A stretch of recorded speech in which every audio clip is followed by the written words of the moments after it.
Mungu abariki sana.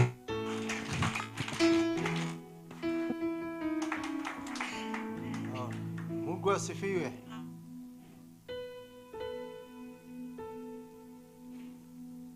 Ninatoka.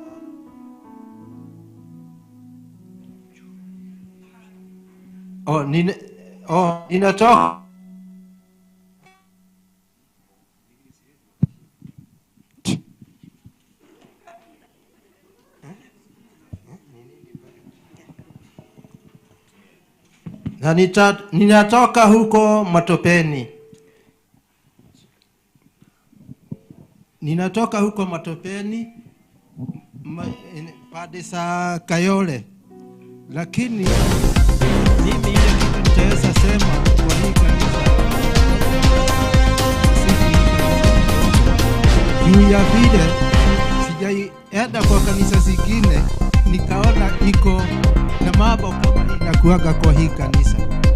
Kwanza ni kanisa moja inafanya wazee wakusanyika pamoja kama hii unaona, na sio mara ya kwanza nimeshakuja kwa hii kanisa ukiwa na wazee wengi sana, japokuwa leo sioni wengi kama vile naona ule mwingine. Mimi hapo ndio nilifukua na hii kanisa sana kuona na pahali ingine wazee hawakuagi na neno. Hata ukienda kwa makanisa ingine unaona mzee anaangaliwa namna hii akiwa hana hii. Hiyo ni kazi ingine mzee hata hawezi kujua. Lakini kwa hii kanisa tunakuaga tunashughulikiwa. Saa hii unaona nikiongea hapa tayari nimekunywa chai pale na ingekuwa nilitoka nyumbani bila kukunywa chai, saa hii ningepata natetemeka nikiwa kwa kanisa. Hiyo ni jambo moja naonaga hii kanisa ni yenye kufutia wazee sana. Hata nyinyi mkienda kwa makanisa ile mnaedaga, sijui kama mtaweza kuta wazee kama hao. Unaona wengine wanakuja wakiwa wagonjwa, juu wakisikia hapa kuna neno lazima wanakibia. Hiyo ni kitu moja nitaweza kusifu kwa hii kanisa sana. Hata mimi huwezi kuniona kwa makanisa ingine hivi. Mimi wakati niliingia hapa ndio niliona ni kama kuko na neno la Mungu kabisa. Tena ika yetu wanapatiwa nafasi ya kujieleza yani. Lakini makanisa ingine wazee kama sisi hatuna nini hii, hatuna hatuonekani kwa makanisa hiyo kwa kusema ukweli. Na muangalie mkitoka hapa, kesho ni Sunday, muangalie muone kama mtaweza kuona mzee wa kanisa kama huyu. Hakuna. Juu ukiona pahali pako wazee ujue hata Mungu wako hapo. Na hivyo mimi ndio nataka kupongeza hii kanisa kwa vile wanafanyaga na wanajua wakogwe wengine walitupwa na watu yao, ama wengine mabibi zao walikufa. Hivyo unasema mama hapa wakisema wakawa hakuna mtu mwingine anashughulikia hawa. Ndio unaona tunapenda hapa kwa hii kanisa, tukiitwa tunakujaga wakati tunaitwa. Saa ingine unajua wazee wengi hapa hata vya hawakuagi, ndio hawezi yani kuja kwa hii kanisa kila wiki. Ijapokuwa wanakuaga na jaribu, naye Mungu anawapenda wanafikisha hapo. Kwa hivyo mimi sina mengi, ni kushukuru hii kanisa na tuendelee namna hiyo tukishikana pamoja, kwa sababu iko na matumaini. Hiyo tu ndio neno langu nitaweza kusema. Asanteni.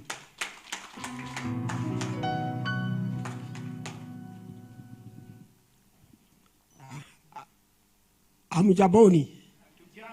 Bwana asifiwe. Bwana asifiwe tena. Kwa majina yangu naitwa Kinywa Wachira, na mimi najua ya kwamba Mungu anaendaga pamoja na watu yake, na Mungu anatumiaga watu wale ambao hawaonekani, watu wakiwa watu wakubwa, sio watu wa majivuno na mambo ya namna hiyo.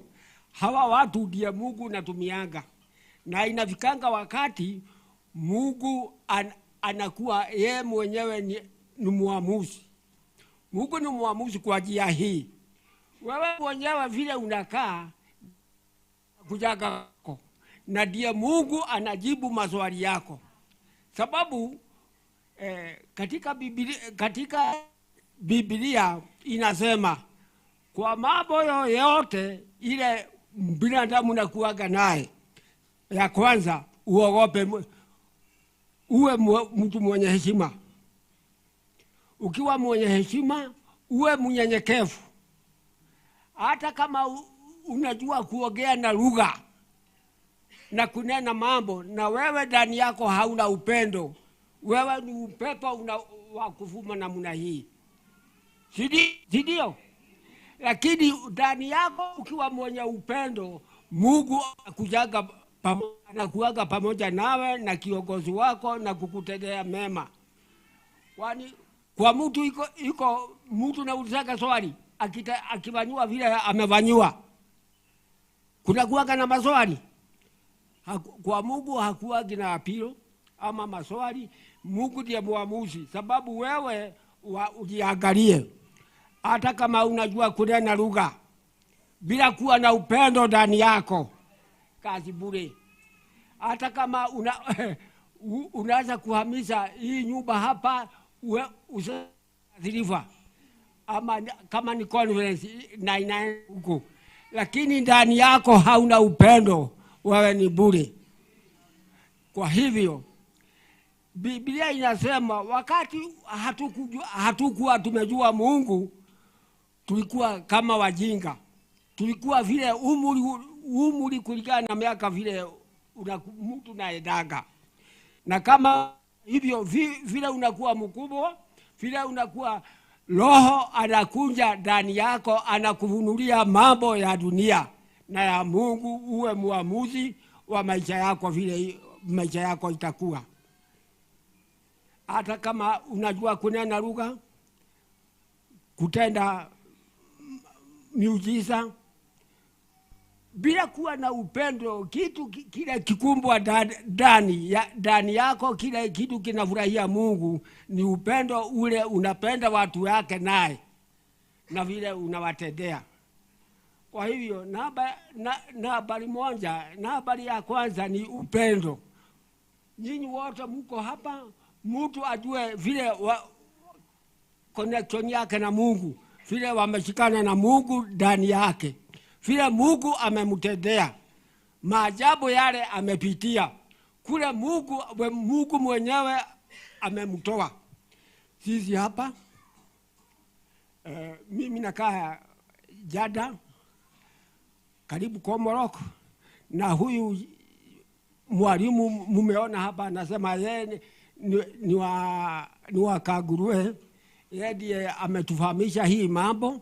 Kwa hiyo si unaona yeye hana gari vile anatembea, lakini Mungu amemtumia aje ainue watu wale wapate mwelekeo, si ndio?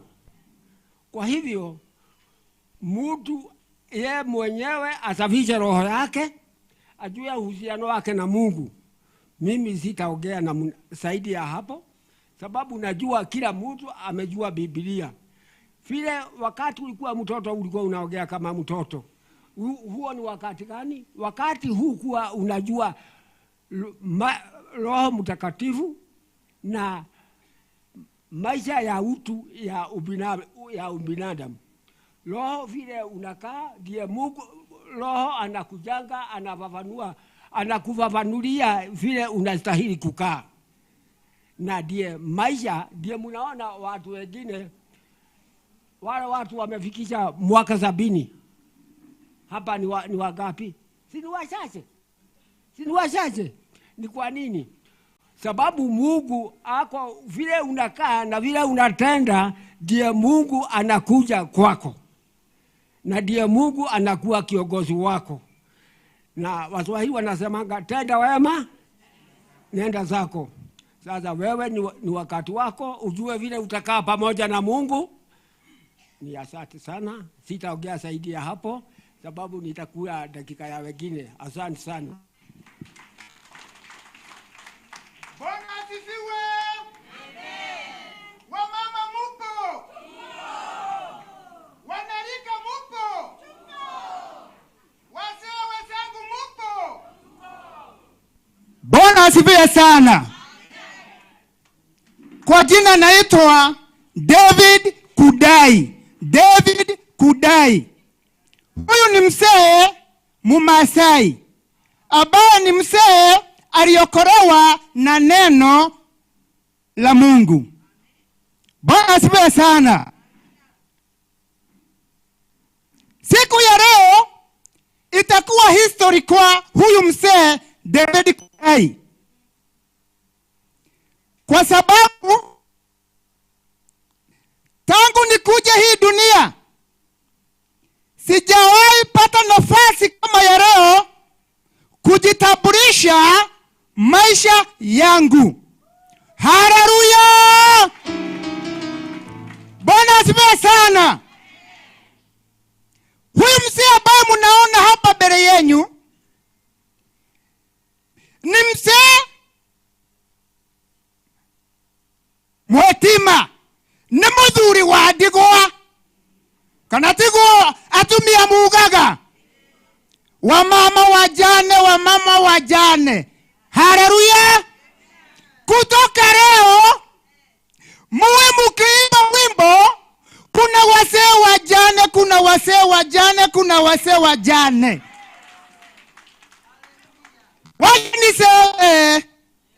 Wacha niseme. Bwana asifiwe sana. Mke wangu aliniwasha 2000. Mwaka wa 2000 ndipo mke alianga. Na kuna siri haujajua utajua leo. Na ndipo Wamasai wanatakanga wake wengi. Si mke aliniwasha 2000. Aliniwasha na watoto 9. Hey! Watoto 9. Sana. Na nilipowashwa na watoto 9 nikiwa Mumasai, nikagundua siri. Nikulea hao watoto, nikuwashughulikia, kuwapeleka shule, kuwapeleka college. Wacha niseme. Sasa sina mtoto mdogo, mpaka saa hizi nimesimama mbele yenu. Haro!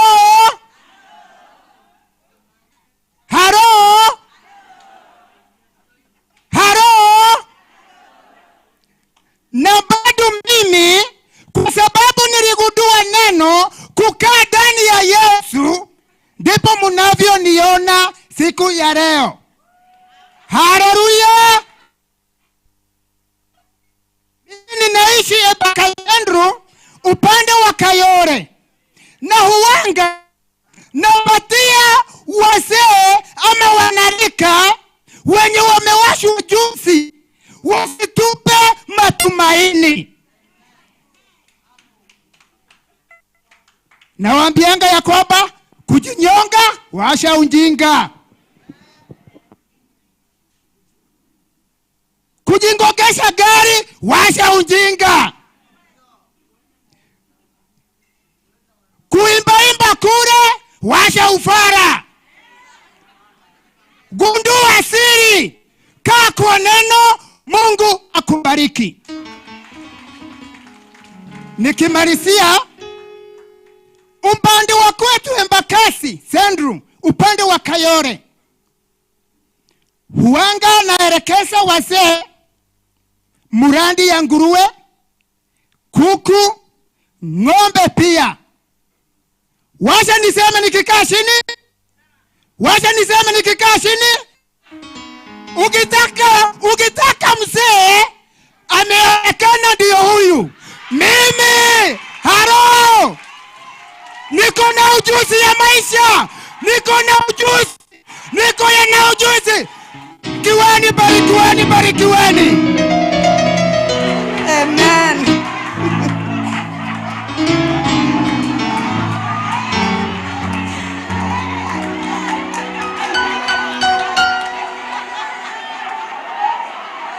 Very powerful, very powerful. Mungu ni mwaminifu. Si mnaona tulikuja mahali pa sawa? Si mnaona Mungu ametukumbuka?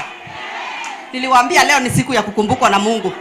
Na sasa kama kukumbukwa ndio hiyo, mambo si mabaya. Baba yetu hako kwa nyumba. Tumukaribishe. Sijui tutamkaribishaje. Kama wajane, msimame kidogo na mketi kidogo. Kuheshimika kama mjane kuwa katika nyumba ni heshima kuu, na hata Mungu mwenyewe amedhibitisha. Tulisema hivyo asubuhi ya kwamba imedhibitika kwamba mjane amekumbukwa na Mungu. Amen. So mkaweze kuketi chini. Karibuni tena. Naona mna furaha sana. Sasa imebakia section, kuna nafasi nyingine. Nataka kuita watu watatu wazungumze kidogo, dakika 2.5. Huyu akiwa mmoja mwenye amefurahi sana, juu huyu ni Mmasai. Huyu ndiye nataka aanze atoe ushuhuda, atuambie safari yake ya ujane ilikuwaje mpaka mahali amefika. Ndio sasa next Rose atachukua dakika 2, then tumalize. Nikaribishe wachungaji wengine hapa. Siwe mwenyewe. Kufurahi mpaka imeikosa kufanya kazi. Halo. Story yangu ni mrefu, ingawa nimefurahi nimepata Masai.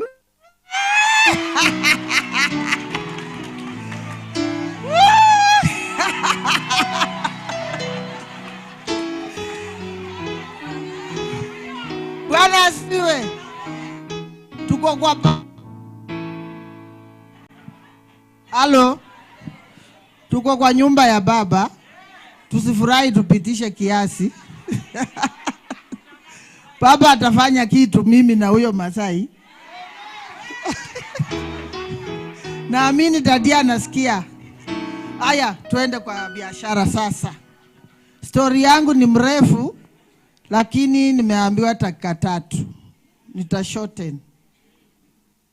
Kwa majina Faustin, ndio mlisikia.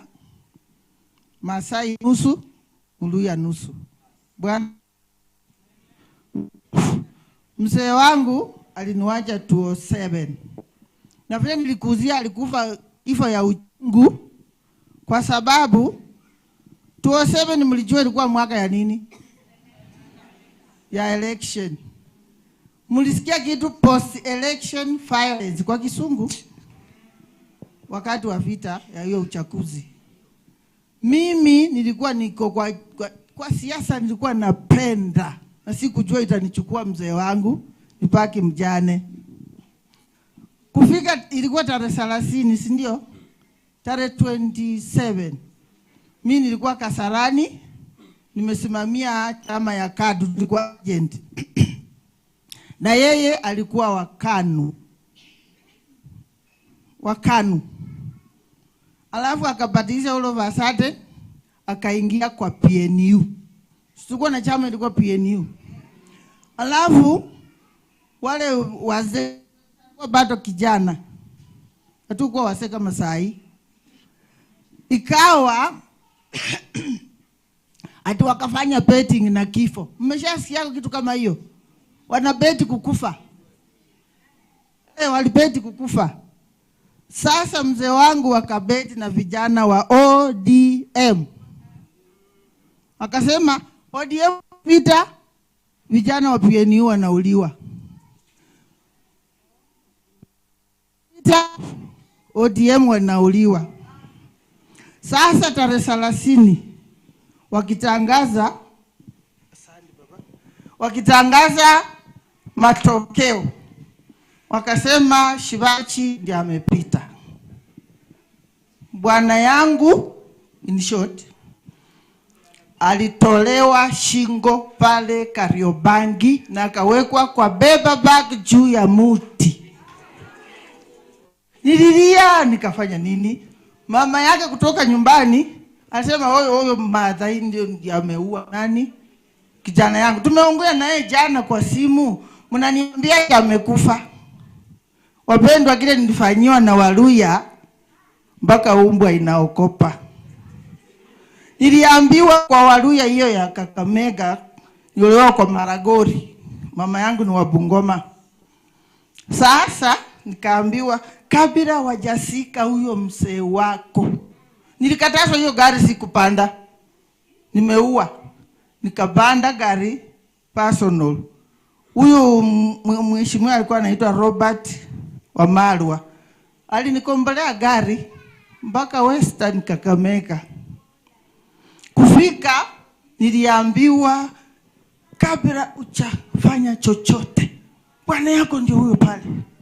Ende ujifungie kwa hiyo nyumba mlale na yeye ndio tujue wewe ni bibi yetu kamili. Nikasema woi, Kimasai tunafanyanga hivyo mzee?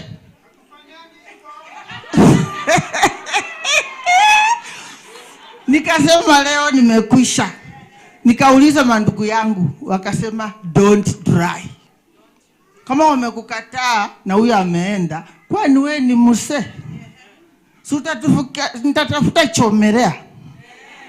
Ama nitafuta mshikaji. Amjui chomelea. Chomelea ni ule wa muda, ni mpango ya kando. Haya, nikaambiwa hivyo. Kaambiwa nifanye nini?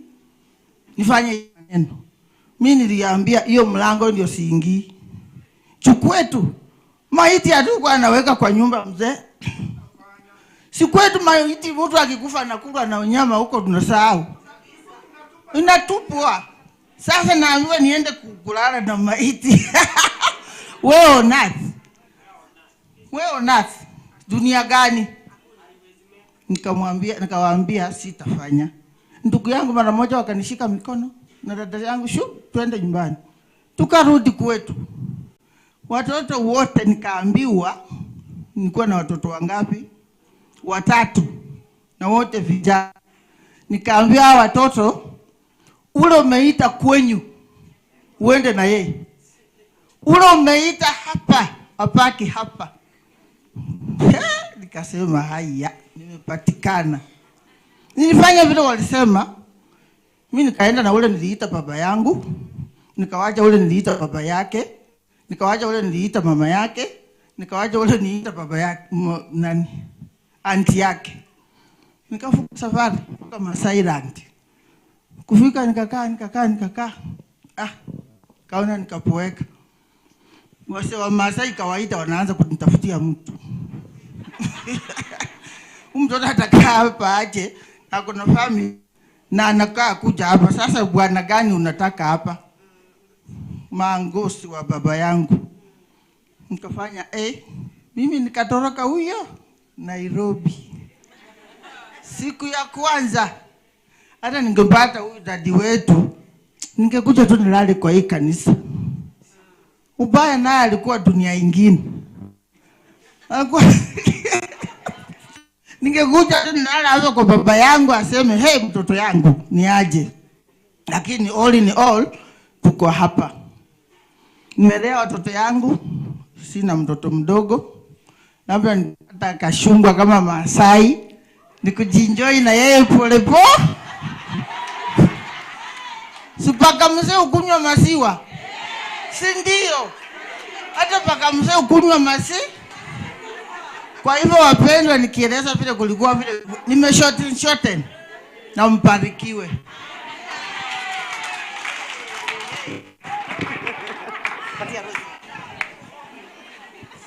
Nashukuru Mungu. Tunaendelea vizuri.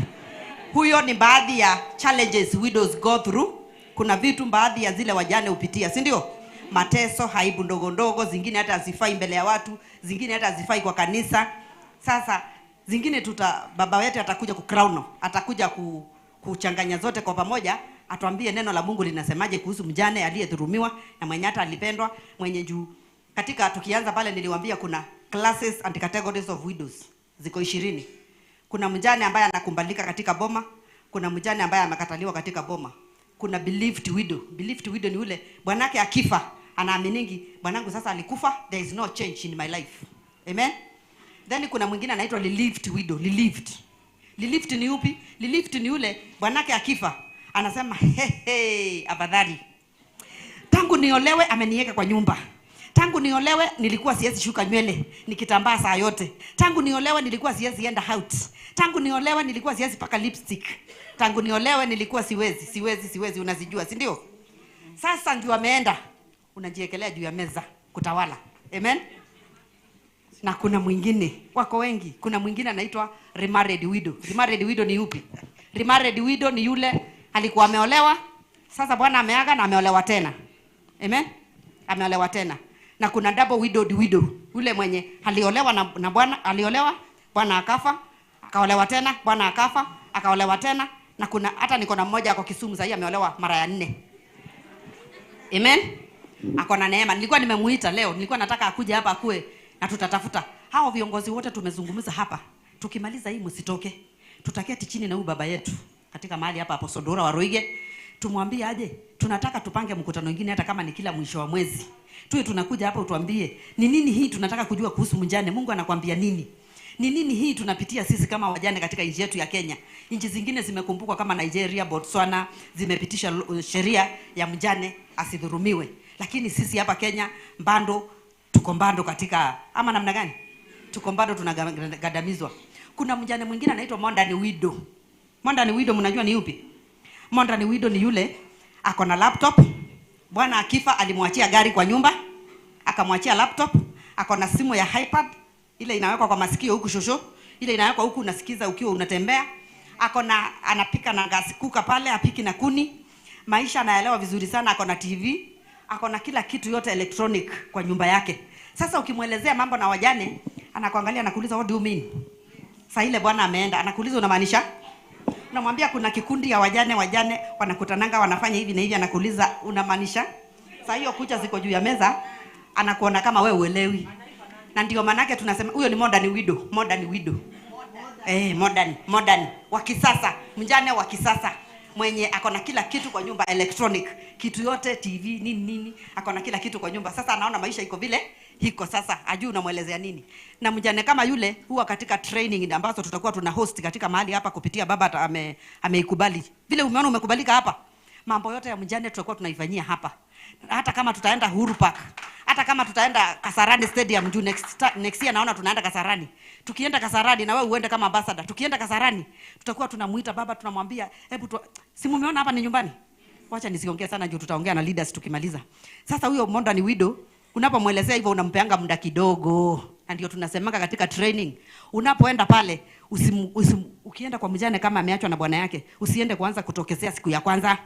Utaonekana si yule mama kama mimi Pauline siendangi. Kwa sababu ule mama kiongozi wa wajane ameingia, ako wapi? Ako hapa. Wanafurahingi saa hii. Wanaona ni kama unafanya ni addition, unafurahia kwamba ameachwa. Hapana, hatufurahiake kwa sababu tumeachwa, si ndio? Inafanyika tu, unalala, unajipata wewe ni mjane, unajipata katika list, lakini jua una otherwise. Inabidi tu utulie pale, uhuili polepole, kuna hearing process, kuna mambo mengi iko pale na inaumiza moyo, sio? Lakini Mungu anatupea neema. Kama wewe uko upande wa Mungu, unaenda tu unamtembelea ule mjane, kaa kule nyuma tu. Wacha ngojea watu wote watoke. Wakishatoka utembea tu, umkaribie, umuongeleshe, umwambie hata mimi nilikuweko ni mjane kama wewe, ilikuwa hivi, hata mimi nikapitia, ikakuwa hivi. Atafungua macho na kuangalia, kumbe siko peke yangu. Kumbe tuko wengi. Alafu akiona vyenye ataanza kwanza kukuangalia, umevaaje, uko aje? Juu yeye mimi alikuwa anaona sasa hakuna kuoga, hakuna kupaka sabuni, hakuna mafuta, kila kitu imeisha. Lakini ukimwambia I was once a widow, niko hapa kama, anakuangalia anaona kumbe there is hope. So tunakuwa watu wa kutia wengine, kupea wengine hope. Si ndio? Mnaelewa? Msikuwe hivyo. Kuna ni wengi sana. Kuna mjane mwenye ameachwa na watoto wa wasichana.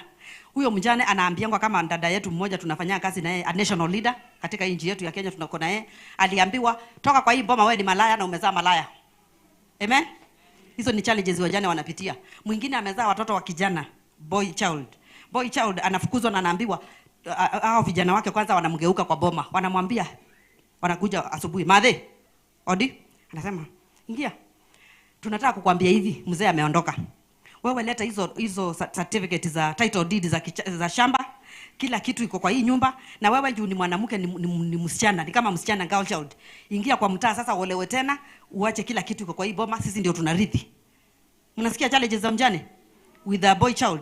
Wanamwambia hivyo. Wengine wanamwambia mama, enda kwa account withdraw kila kitu kwa hii nyumba, na sana sana, and I'm sorry to say this, Wakikuyu mko victims wa hiyo. Mnaenda mnaambia mama, panga ndio hii inafanywa chini, wa mama anasikia ingine, wa anasema shika ndio hii title deed, shika kila kitu ndio hii, twendeni kwa account niwatolee pesa, shikeni mgawane hiyo pesa. Sasa unadhurumu mama yako, si ndio? Kuna hidden widow ama landed widow mwenye wakati tumeitwa hapa na apostle anasema wacha niende mkutano wa wajane juu bwana yangu ameolewa, lakini anajifichanga hataki ajulikane kama ni mjane. Tukija kwa mikutano kama hii anasema mimi sitaki kujulikana, Inda ni widow wako hapo, hataki kujulikana yeye ni mjane. Mkutano ikiisha ndio huyo mbio, tukiambiwa mbaki leaders kama vile nimesema sasa hivi, ashatoka kwa stairs, ndio huyo anakimbia asionekane yeye ni mjane, hata hataki kusimama hapa. Na ndio unaona leaders wengine wamejificha, hawataki kusimama hapa waonekane wao ni wajane. Mimi niko hapa kudikilia mchana ya kwamba bwana yangu alipumzika, alilala 2011 na nikaingia katika listi ya wajane chenye sikujua na sikutarajia. Kijana mwenye mumeona akichukua video hapa, aliachwa kwa hospitali, hata ajuagi baba yake, alimuona kwa picha. Anaonaka kwa picha za harusi, namwambia huyu ndio baba yako. Anaangalia, akiwa mdogo alikuwa ananiuliza, "Mama, tutaenda huko kwa dadi?" Namwambia, "Tutaenda sisi hatakuja." Namwambia, "Hatakuja, sisi ndio tutaenda." Alipoenda shule siku ya kwanza aliinua mkono, watoto wakiuliza, "Where are your parents?" Akaambia, "Mwalimu, teacher." Ndio walimu akaambiwa kwa hiyo shule, msiwauliza watoto wazazi wako wapi. Akaulizwa, "Yes kijana, yes, you are very active. Tell us." Mami aliniambia dadi alienda kwa Jesus na sisi ndio tutaenda. Mwalimu aliacha akarudi nyuma kidogo, amesema nini huyu mtoto? Akaenda akakonsult kwa ofisi, akaambiwa, "Mtoto yupi?" Akaambiwa, "Hiyo kesi yake tunajua, msiwauliza watoto." Unaona kako proud, akaelewi ni nini. Lakini sasa hii ni mzee mkubwa, hata namwambia akaa pale, ananiambia mimi sikai hapo na wamama. Sasa yeye ndiye alikuwa video man wangu, hata sijui zitakuaje, lakini nitashare hizi za kanisa. Amen. Na hata wewe kama uko na laptop hapo, hatutasema wewe ni monta ni widow, toa hiyo pia, hata wewe uanze kuchukua. So hivyo ndio niliingia katika listi ya wajane, kwamba nilikuwa nimeolewa kutoka Mombasa, niko na story Si mnajua story yangu? Kwa wale hawajui na wakumbusha kidogo. Niliolewa harusi nzuri sana Mombasani. Wacha niingie nikuwe namba 2 ndio namba 3 amalizie. Nilipokuwa Mombasa nikafunga harusi kama msichana mzuri sana wa YC Mbaraki pale Mombasa. Nikaja tukakaa Mombasa kwanza for 2 years Mwaka wa kwanza sisi tulikuwa tunaenda marathon, hatukucheza. Within 5 months ndio hiyo zawadi. Maneno ikaanza kuonekana. Kazi yenye tuna prove kwamba tumeoana na tuko bibi na bwana. Ikamaliza miezi 9. Kwenda kwa hospitali. Nilirudi na manguo, sikurudi na mtoto. A boy child. Alikufia kwa tumbo, ndio nikatoka kwa hospitali, nikawekwa dawa za uchungu, mtoto akatoka na alikuwa shaaga kumbe some days, kama 4 days. Daktari aliniuliza, "Mtoto aliacha kucheza saa ngapi kwa tumbo?" Nikamwambia mimi sijui. Nimesikia akicheza hata saa hii. Daktari akaniambia, "Hapana, hii ni mimba ya ngapi?" Nikamwambia ndio ya kwanza. Akaniambia, "No wonder, hebu kaa pale." Wakaniweka dawa ya uchungu, huyo mtoto akatoka. Akazikwa huko makaburini Chuda Mombasa. Tukarudi tena. Tukakaa tena kwa nyumba. Na kwa sababu we are newly wedded, tuko tumeoana juzi ndamu ni moto, sio ile ya Wamasai na nani. Tena baada ya miezi 3. Ni malaria, homa kuumwa na kichwa, kwenda hospitali. Mungu ametukumbuka tena. Second born alikuwa pia boy child. Nikabeba tena miezi 9. Nikaenda tena kwa hospitali. Kufika kwa hospitali alikuwa huyo, nilikuwa nasikia anazunguka, nilipelekwa usiku. Sasa hiyo hatukwenda hiyo hospitali, tukasema hiyo hospitali ni mbaya. Imefanya mtoto wetu akafia kwa tumbo. Haturegei huko tena. Sasa tukaenda private. Private kwenda pale. Tukaenda tukakaa.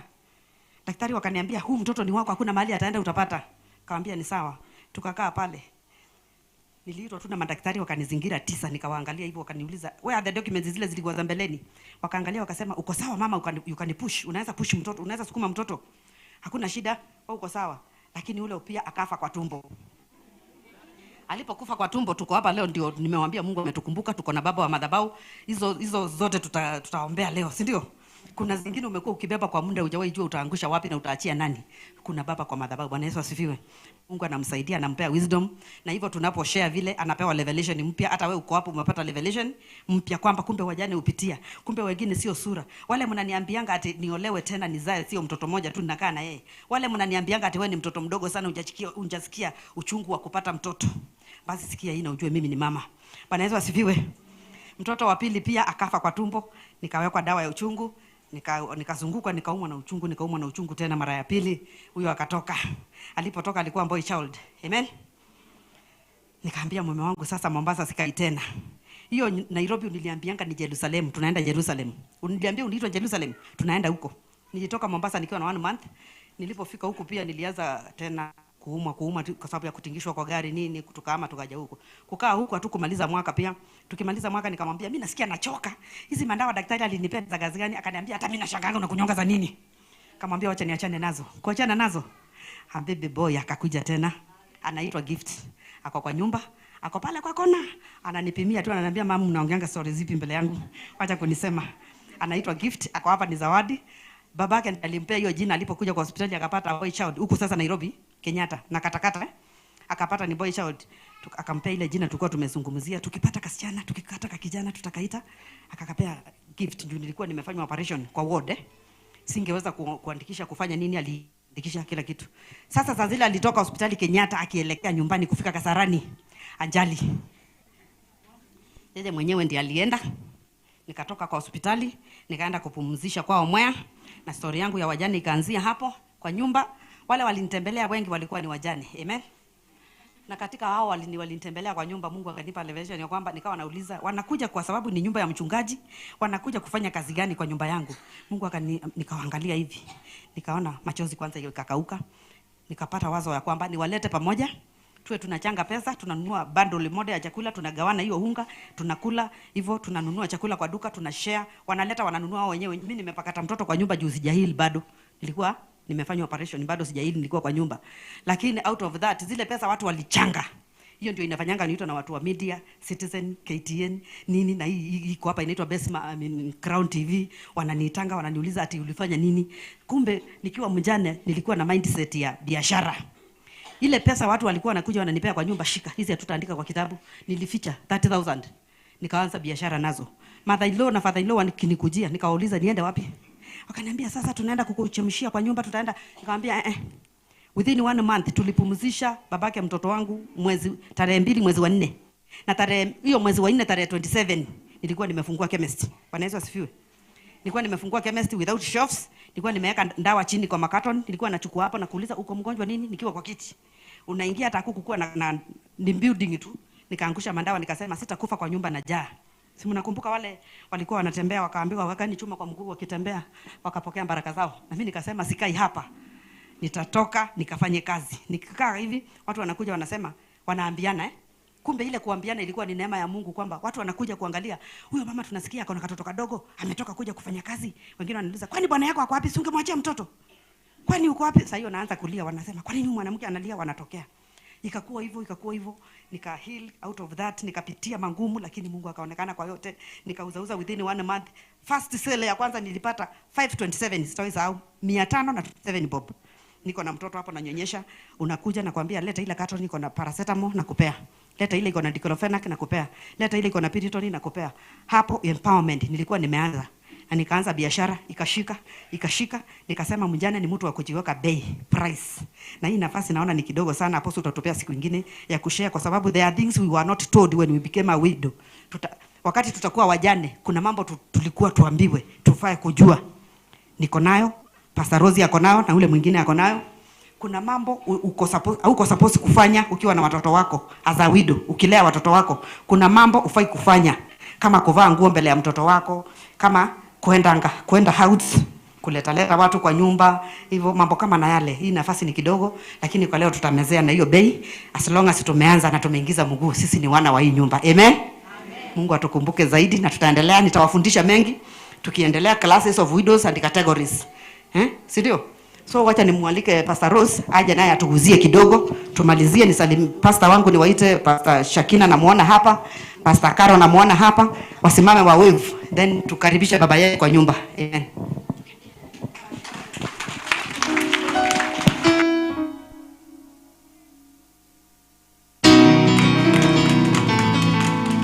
Hiyo si ni kidogo. Kulingana na yale ametenda. Bwana asifiwe. Tuseme Yesu asifiwe. Kwanza tulisema mbele kuko sawa na Yesu. Hata tulisema nini? Mbele kuko sawa na Yesu. tulianza hivyo, tukasema mbele iko sawa, si ndio? Nimeambiwa na rafiki yangu huyu tulijuana 2016 ndio tulikutana. Tulikuwa wa mama 10 na kulikuwa hakuna mkutano International Day ya Widows Kenya. Bwana asifiwe. Na tukaanza safari pale. Bwana asifiwe. Na siku ya leo namshukuru Mungu. Kwa jina naitwa Pastor Rose. Nitashika haraka nimeambiwa nisiumbiri na sitaumbiri. Bwana asifiwe.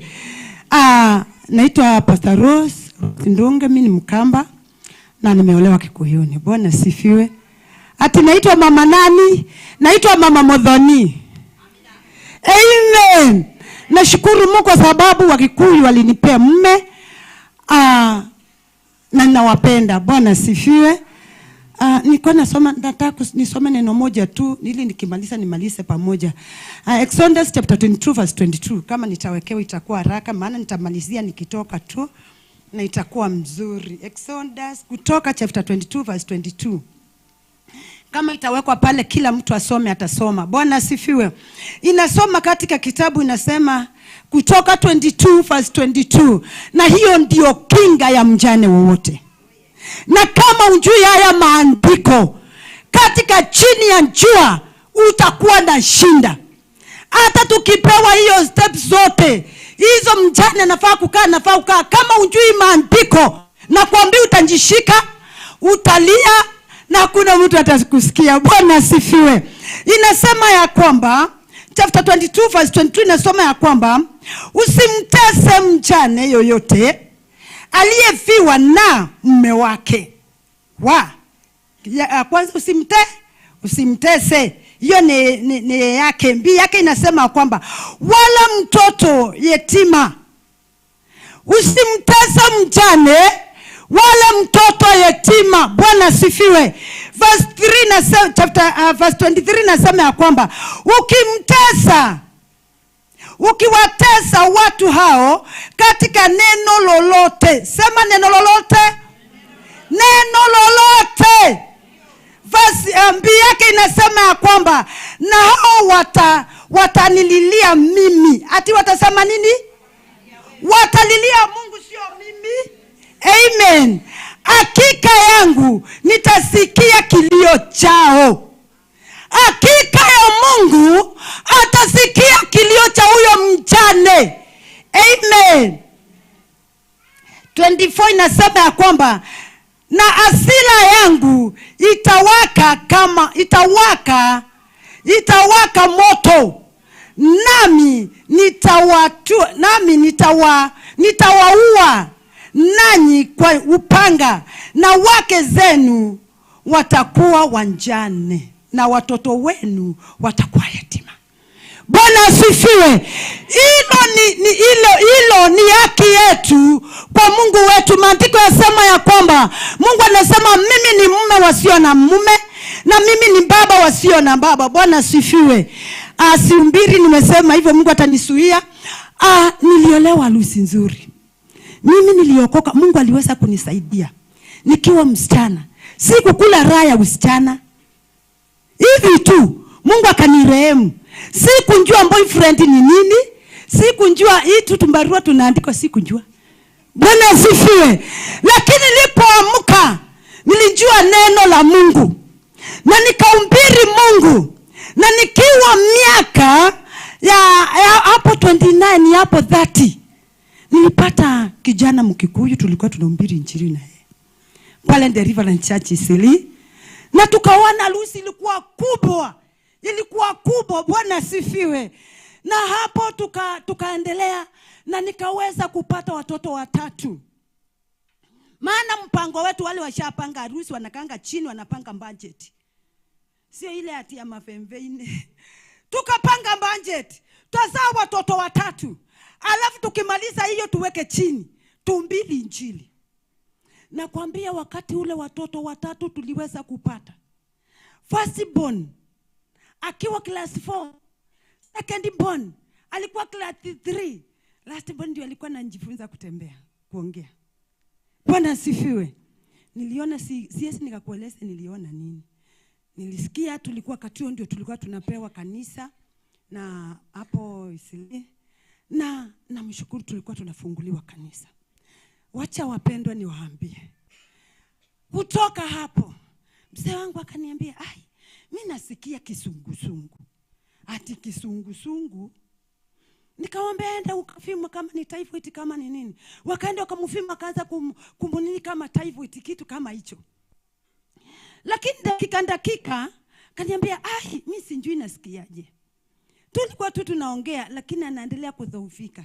Nikamwambia siku moja tufanye hivi, tuende Kiambu. Ukafimu ilikuwa sikujua kulala vizuri. Kitu saa 12 hapo hivi ya asubuhi. Nikamwambia tukaenda Kiambu.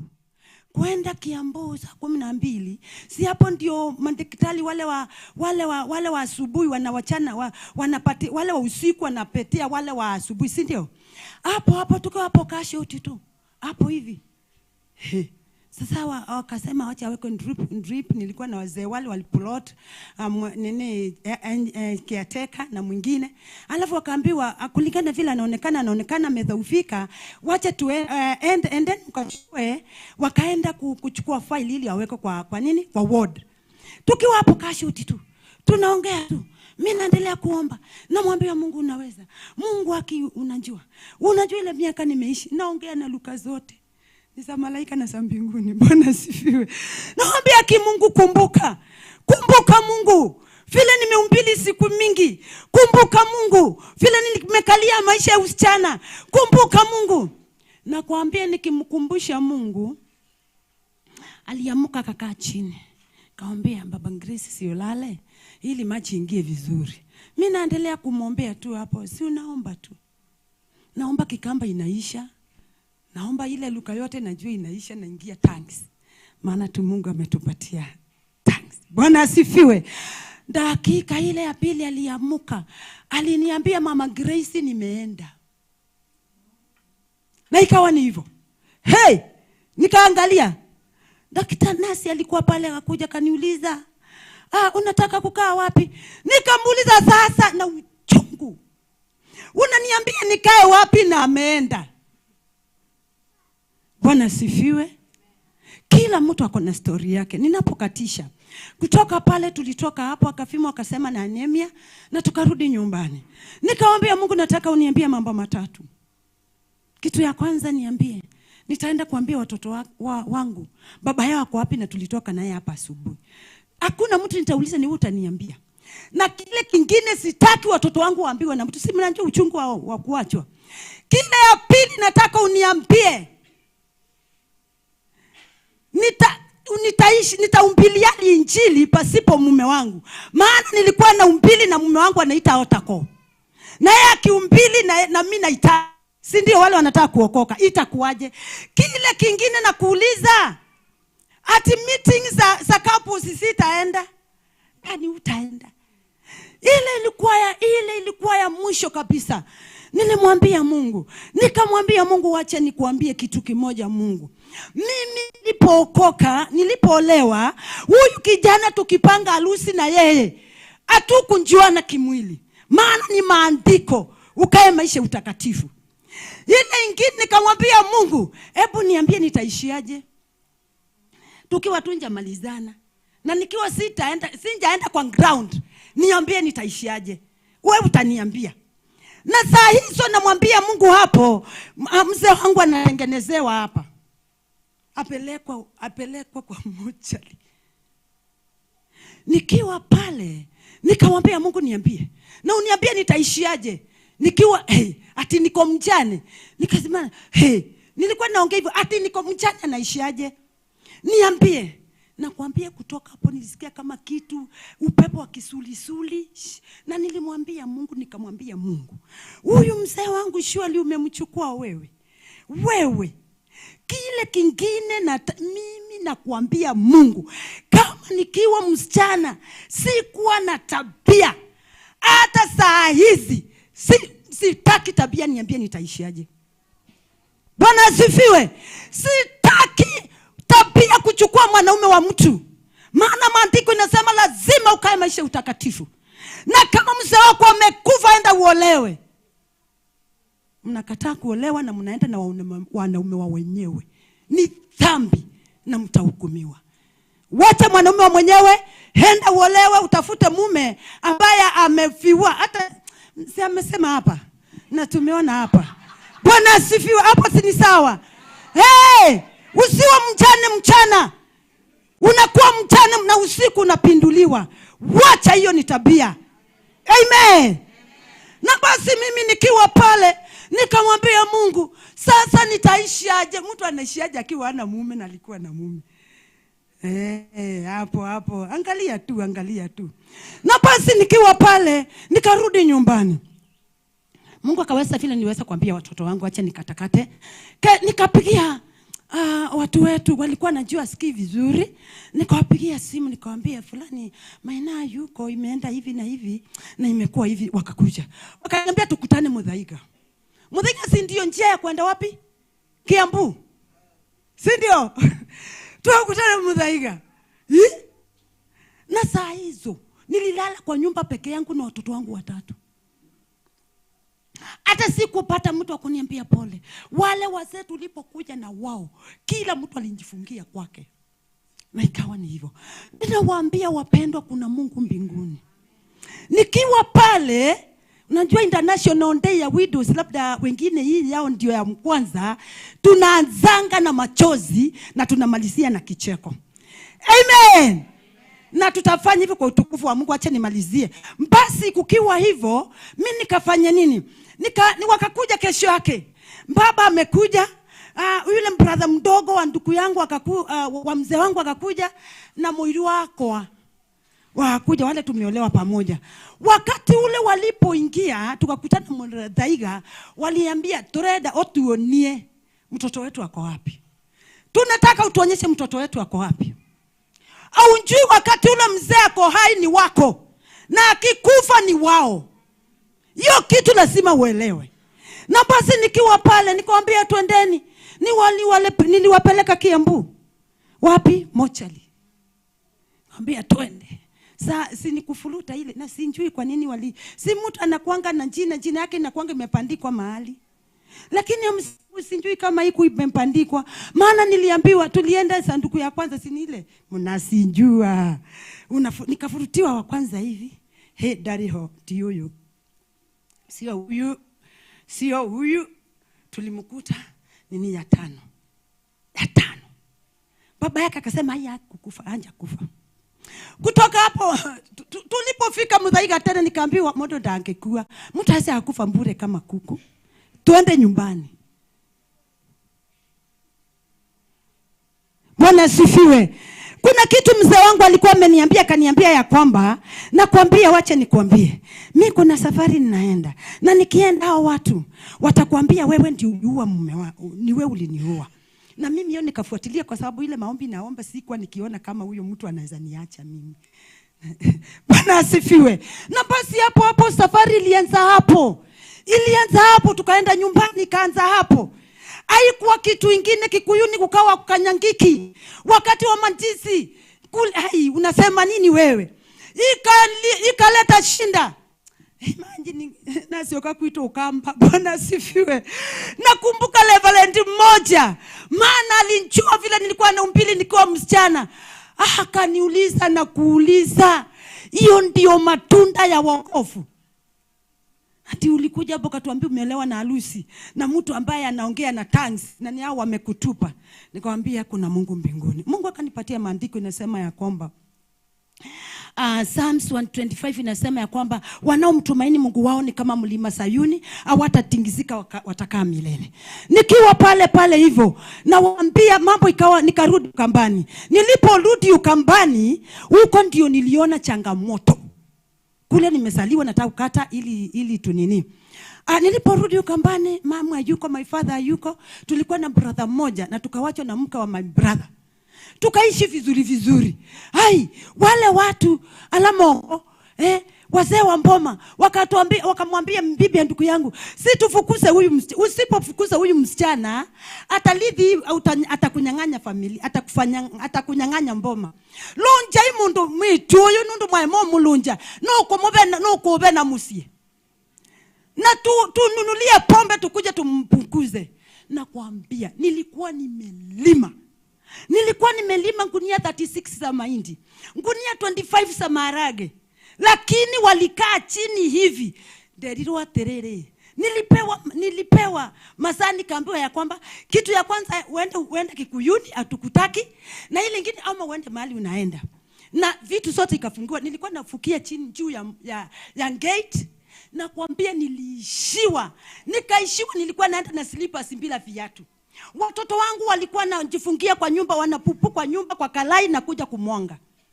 Tukakaa pale, shida ikawa mingi katika ile familia. Nikawa peke yangu, nikateseka mpaka hadi mimi hata nashangaanga nikiingia kwa wardrobe na vaa nguo kama hii.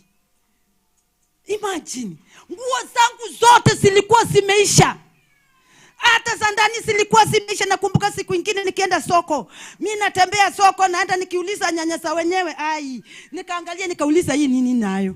Nikamaliza mambo ya nyanya hapo. Bwana sifiwe. Nataka kusema kuna Mungu mbinguni. Basi nikiwa pale shinda ikaingia, nikateseka. Ile chakula ilikuwa inakulwa na ngungulu wala akamba bana wanapea kamba. Yaani unaona chakula inakulwa na busaa. Yaani unaona inamwangika hivi na uwezi maana hiyo nini imefungwa. Nikateseka, lakini Mungu aishiavyo milele. Nilikaa hapo nikaanza kupikia chini ya mti. Ile nini ya mama yangu ikafungwa. Maana ni kufukuzwa. Ile njiko ya mama yangu ikafungwa. Nikawachiwa nyumba ile mama yangu alikuwa naishi. Nikaambia mama mwingine, akisi nimeteseka sana, si ungeongea nao watu waache kunitesa hivyo. Akaniambia, wewe mjinga, ingekuwa ni wewe, ni mimi, ningechoma hiyo nyumba zote. Nikamwambia, na wewe ungekuwa mimi au ungechoma. Bwana sifiwe. Tukaa pale, tukatoka pale, tukakuja Nairobi. Nikaanza kikundi kinaitwa nikakaa Children's Home, nikaanza kikundi inaitwa Bethel Widows and Orphans, iko pale, banda yetu iko pale. Tulianza wamama wanne na tuko wamama wengi, tunashonaka, tunajifunza kushona, tuko na machines za kushona, tunashona manguo na tuna graduate December. Wakigraduate wanapewa machines, wameweka makasi zao. Tukarudi tena tumepewa mashini kubwa ya kumbeki keki. Hata tuko na keki pale, usiende nyumbani bila keki, uende hapo uchukue keki upelekee watoto nyumbani. Na iko hivi, wacha hii nisisahau, iko hivi. Kama uko round Nairobi, niite, nitakupatia namba yangu, tutakuja kuwafunzia huko mko. Kile kingine, hata kama uko Machakos, tutakuja huko, tutafunza kushuka nywele, tutafunza kutengeneza yogurt, tutafunza mambo, tutarudi tuwafunze kumbeki keki. Si ndio? Sio lazima umbeki keki na ile njiko kubwa, hata hii ndogo unabeki keki nayo. Sawa? So wanjane tuache kukaa hivi. Unaona? Andi unaitisha tu, weka kazi yako. Ukipewa unga moja, kesho ndio utakula. Tumejua sili mjana akae kama mjana wa Elijah. Mjane wa Elijah alimulisha nani? Alimulisha Elijah. Bwana asifiwe. Tukae ndani ya Yesu. Wacheni wapatie namba yangu. Najua mnauliza namba, nitawapatia lini, maana tutaongea mengi na tumeombewa na mtumishi wa Mungu tupewe na nafasi ya kufanya nini? Ya kukuja tena, si ndio? Chukua namba yangu 07 28 4 98 240. Nitarudia tena 07 28 4 98 240. Tutembelee, tuko hapa Kasarani, Santon, tuko pale Jina Rosi Ndunge, Pastor Rosi Ndunge. Bwana sifiwe. Ama ukiniandika Mama Muthoni napenda tu. Nitashukuru. Mungu awabariki, nawapenda. Amen. Mungu ni mwaminifu. Ni wakati mwingine nimeona ya kwamba masaa imekimbia, haiko upande wa kwetu. Na kwa sababu tulikuja kama wajane siku ya leo na mambo ni mengi yale tunataka kufanya, turuhusu baba yetu aingie mahali hapa, atuambie kwamba Mungu anasema nini. Tulipoanza tulianza na kwanza kuombea Kenya, na kwamba Mungu akakumbuke Kenya. Amen.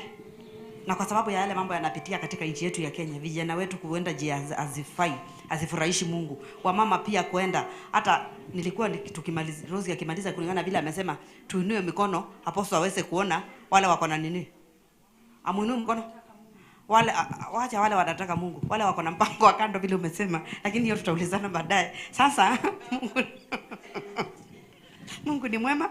Pastor utanisamea kidogo, nitakuruhusu baadaye tusikie neno mwanzo na Madam Shakina. So ni wakati mwingine mwema, naomba tukaweze kusimama tumkaribishe baba yetu na wimbo wa praise and worship. Praise you mko pande gani? Muje tukaribishe neno ndio tusikie. Hiyo ndio ya muhimu zaidi na yote.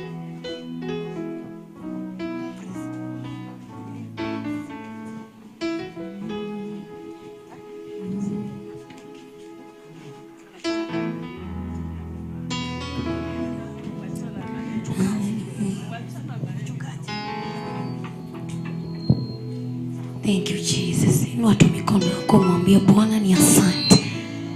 Mwambie tu Bwana ni asante kwa kuleta umbali huu. Wengi wameshuhudia ya kwamba Bwana amewaongoza, amewasaidia. Situmwambie Bwana tuwafananishwe. Yes. Hallelujah. Unafanya mambo ambayo mwanadamu hawezi kufanya. Unatoa faraja ambayo mwanadamu hawezi kutoa. Unafanya mambo ambayo mwanadamu hawezi kufanya. Unatoa faraja ambayo mwanadamu hawezi kutoa.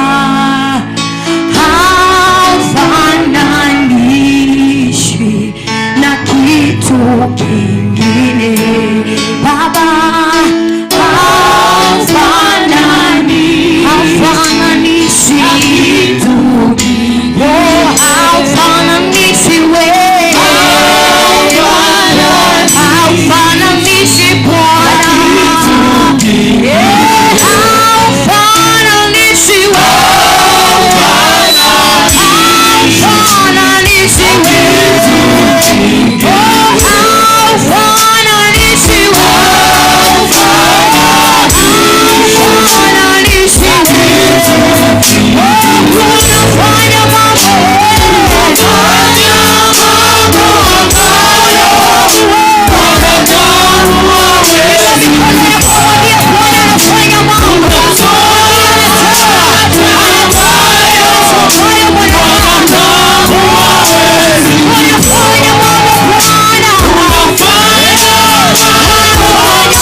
Fungua kinywa chako, mwambie Mungu haufananishwi na kitu kingine. Mwambie wewe tu ndio Jehova. Yehova ambaye uliumba mbingu na kuumba dunia. Mwambie you are Yeshua Hamashia. Mwambie wewe ni Mungu. Mwambie wewe unastahili kuabudiwa. Mwambie hakuna Mungu mwingine kama wewe.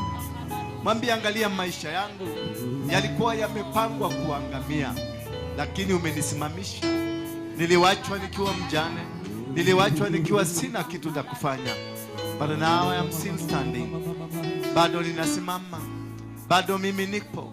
Walitarajia nitakufa, walitarajia nitaangamia, lakini ye Bwana umenitetea, umenipigania. Fungua tu kinywa chako, mwambie asante.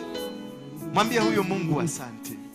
Mwambie huyo Mungu, sijawahi kuona Mungu kama wewe. Sijawahi kuona Mungu kama wewe. You are the mighty and you are the Father. In Jesus mighty name we pray. Baba, katika jina la Yesu Kristo. Wewe ni Mungu mwenye uwezo. Wewe ni Yehova. Baraka zetu, bendera yetu. You are the mighty King, the King of kings, the King of glory. You are wonderful. We worship you, Father. We glorify you. You are Abba, Father. We honor and we stand before you. Usema asante. Siku ambazo umetupatia, kibali ambacho umetupatia, na hata hapa tumefika, ni mkono wako. Asante Baba. Na ni katika jina la Yesu Kristo naomba na kuamini. Mpetieni Yesu makofi mazuri. Shangilieni Mungu wetu wa mbinguni. Thank you very much. You may be seated. Tunaweza kuketi. God bless you. God bless you mightily. Mubarikiwe sana. Naona kuna wazee, kuna wamama. Weka toni ya chini. Cheza tu, endelee kucheza, lakini weke ile ya chini kidogo. Asante. Mungu awabariki sana kukuja. Nasikia mnaitwa wajane. Ni kweli ama ni uongo? Wajane. Wajane ni nini? Mjane alikufiwa. Sasa wewe ulikufiwa. Tujaze viti za mbele. Kwa nini mmeacha hizi viti? Hizi hakuna reservation hapa. Kuna kitu imeandikwa, umeona kimeandikwa pastor ama ya leader. Hapa kanisa hii hatukuangi na kiongozi ati ana kiti yake. Wewe mami kuja hapa, ni wewe naambia ukuje hapa. Na wewe ndio naambia ukuje hapa. Wewe ndio kiongozi. Nyako. Nyako. Elewaje? Kalieni hizi viti za mbele kabisa. Wajane, nataka munipatie tafsiri. Mjane ni nani? Ni mtu aliyeachwa. Lakini Biblia inasema mjane ni mke wa nani? Sasa hapa ni nani amekufiwa? Ni nani bwana yake amekufa hapa? Ni nyinyi. Mjane huyu aliyekufiwa ni mke wa nani? Kwa hivyo uko na mume ama hauna mume? Na ni nani aliyekufiwa hapa? Ni nani mwenye amekufiwa? Tujibe, tusaidiane tu. Punguza kidogo tu. Tusaidiane tu. Nani amekufiwa hapa? Nani hana mume hapa? Who is single here? I say, nisaidieni tu. Who is single here? Do we have anybody who is single here? We don't have any single. We don't have anybody who is single. In any case, we are much superior than anybody else because our husband is the owner of the earth and the heavens. Bwana Yesu asifiwe sana. Kama utaanza safari yako kujua wewe huyo ndio bwana yako, wacha niongee tu lugha mbaya, ujinga itakutoka. Ujue haufai kulia, haufai kutegemea ndugu zako, haufai kutegemea wanaume, haufai kutegemea serikali, maana mume wako ndio mwenye hawa watu wote. Anza safari yako ukijua my husband is the husband of the husbands. Bwana Yesu asifiwe sana. Na yeye ndio mwenye silver, yeye ndio mwenye gold, yeye ndio mwenye kila kitu. In any case you are more privileged kuliko mtu yule mwingine. Sababu kama bwana yako ndio mwenye yako na gold, unalialia nini hapa? Wewe mami, ati ulikuwa na kama mudhaiga. Ukatolewa mudhaiga ukapelekwa kwa mwenye gold, mwenye mudhaiga. Najua mudhaiga mlikuwa na kaporoti. Si ndio? Na mwenye mudhaiga yenyewe yote ni nani? Uko ndio ulipelekwa ama ulibado uko kwa Halo. Ulipotolewa mudhaiga kwa kaporoti, ulipelekwa kwa nani? Kwa mwenye mudhaiga yote. Si ndio? Sasa nani mkubwa? Ni wao kuoa ama ni kule ulienda? Kule ulienda. Kama mkaweza kujijua na kujielewa hivi wa mama na wa baba, hii kilio mnakuaga nayo ingeisha kitambo. Because you've been mocking your God. You've been mocking your God. Ati uhurumiwe na nani? No, unataka kuhurumiwa na mwanadamu ya nini? When your husband is the main man. Umejihurumia? Umesikia sermoni? Hebu sikia sermoni kidogo. Sikia sermoni kidogo tu. Wewe uliatere ujiulize. Kumbe nimekuwa kimjinga miaka hii yote. Na bwana yangu ndio bwana ya kila kitu. Ndio mwenye kila kitu. Ndio mwenye mashamba, ndio mwenye gold, ndio mwenye hapa tumekaa, ndio mwenye hiyo kitu walikunyang'anya, ndio mwenyewe. Na mama mwingine akasoma hapa akafungua Exodus 22 verse 22. Hebu tufunguliwe tusome tena ndio tu understand nyinyi. Sasa yule mama amekuja hapa akiwa mjane, na yule mama atatoka hapa akiwa mke wa mtu. Ni nani mjiga? Yule mama alikuja hapa akiwa nani? Mjane. Na yule atatoka hapa akiwa mke wa mtu. Ni nani atakuwa mjiga? Kwa sababu nataka hapa mkitoka hapa mjue I am a wife to somebody. Na hiyo jina mjane muondoe. If you can give your husband a seat to sit, you will be the queens of the earth.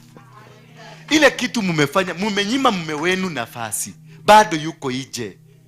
Sasa unafikiria hata nikakupenda namna gani, ninaweza kwenda nawe kwa kitanda kabla hujakubali? Halafu na mume wako umemweka bado unajiita mjane, na mume wako pale anakuuliza can I come in? Unamwambia mimi mjane. Mungu nikumbuke mimi mjane. Can I come in? Mimi ni mjane. Mimi ni mjane. Kama nakuniingie mimi ni mjane. That is why you are poor. That is why until today you are begging for food. That is why for today unasida kukumbuka kale kashamba ulifukuzwa hiyo ulinyang'anywa. Ulinyang'anywa because you never belonged there. You are too big for the plot. You are too big for that nyumba ya mbao ya mabati. You are too big kwenda kuolewa na brother ya huyo mtu mlikuwa naye. You are too senior. You are too powerful. Sasa wewe bwana yako wako kwa mlango anataka kuingia, uturaga hau. Mimi ni mjane. Amebeba mafurushi, amebeba pesa, amebeba gold, amebeba silver, ako kwa mlango. Mimi ni mjane. Abia mwenzako shame on you. Did you know your husband is the owner of the world? Na umesubua watu kwani yuko na husband. Umejiotoa wewe. Ndio wamenye huko. Na kwa nini na shida? Ulikuja hapa ukiwa mjane. Ulipigiwa simu. Tunakutana siku ya wajane. Uliwapigia simu. Maana huyu ni mjane. Kiongozi ya wajane.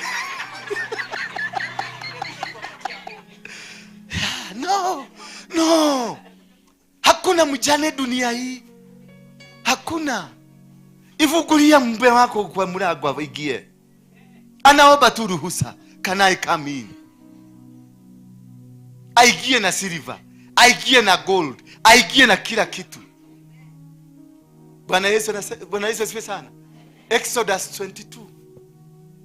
Usimtese mjane yote aliyefiwa na mumewe wala mtoto yatima. Aha. Tuendelee baba. Ukiwatesa watu hao katika neno lolote, nao wakanililia mimi. Underline hapo. Nao wakanililia mimi. Mimi ni nani?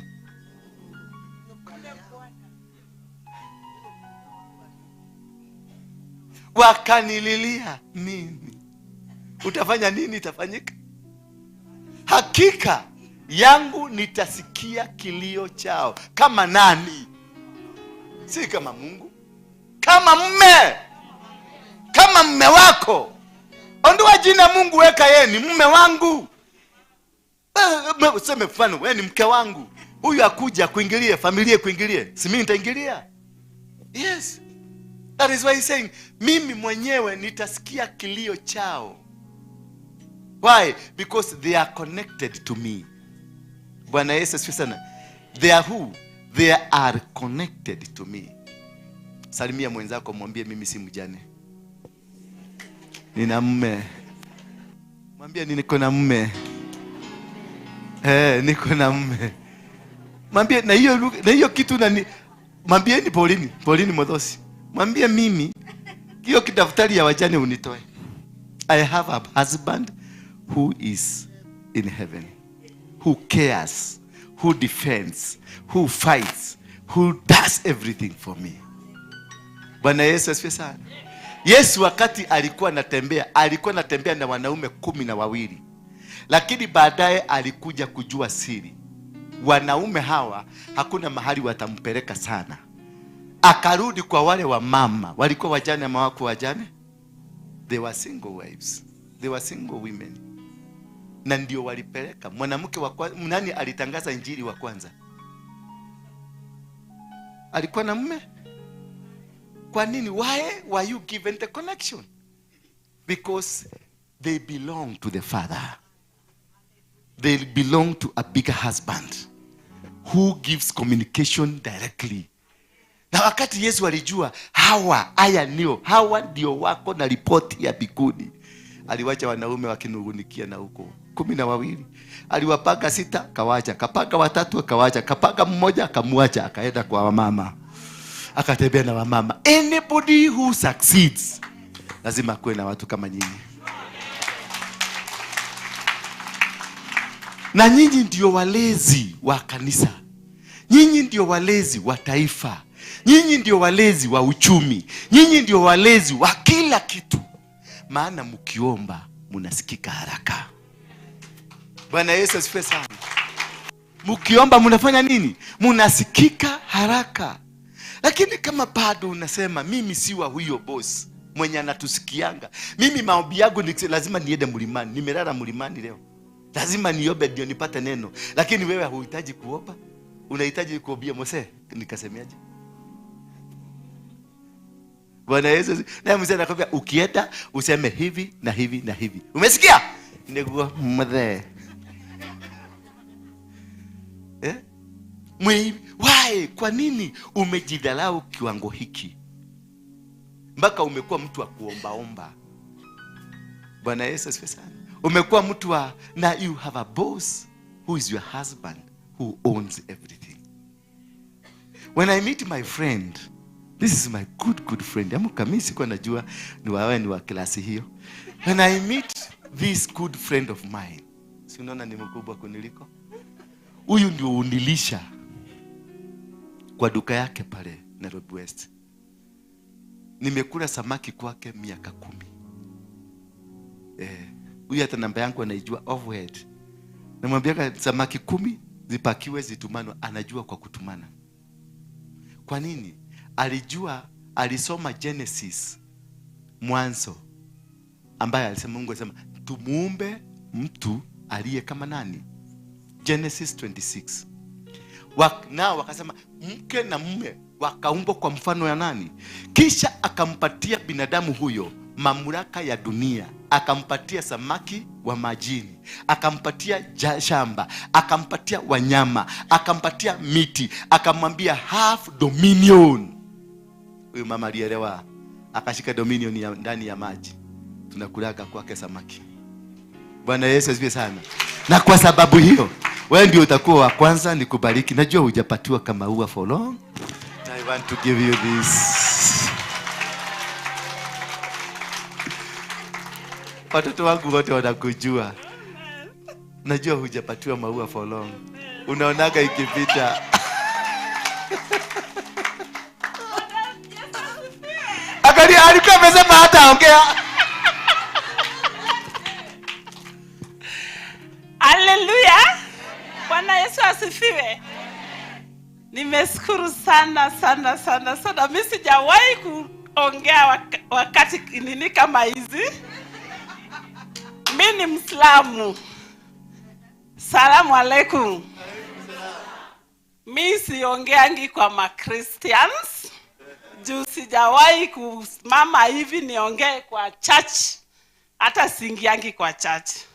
But naendanga kwa meetings na dada Mary ni nasema kama first lady wangu. Juu yeye ndiye amenifundisha kutembea kwa wamama. Sasa nikikuja akiniambia ati watu wanakuja kwa church, nasema church? Tao. Bahati mzuri ameniambia ni customer wako. Nakwambia wacha tu. But nimesema ni wacha tu niende. Mungu ndiye anajua Kenya itaendelea huko mbele. Haleluya. Nimefurahia sana. Sana sana sana nimeona mkono ya Mungu. Amen. Sikujua nitafika kama pali kama hivi. Na sijawahi kusimama pali kama hivi.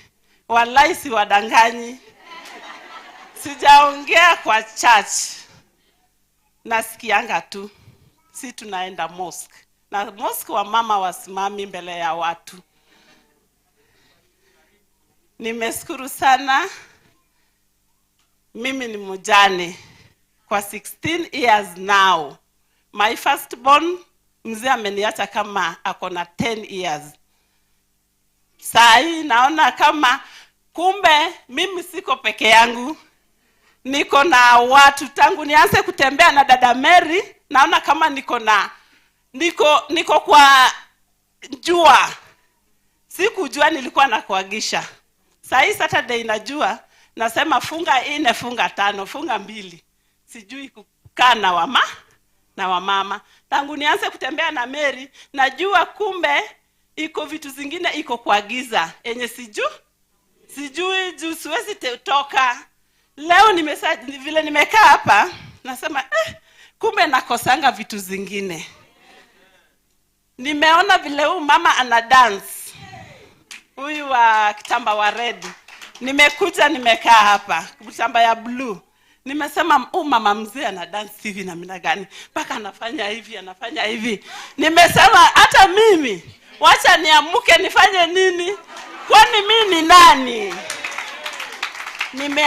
Nimeamuka, nimedance, nimeshukuru sana watu wa church, watu wa mama Kaini na hiyo roho tuko pamoja. Tuko pamoja juu. Mimi hata sasa ndio nimesikia ati mtu amewachwa, ananyang'anywa nini. Mimi mzee alikufa. Tuko naye nyumbani. Watu wao wanasema ati chukueni vitu kwa nyumba. Afanye nini?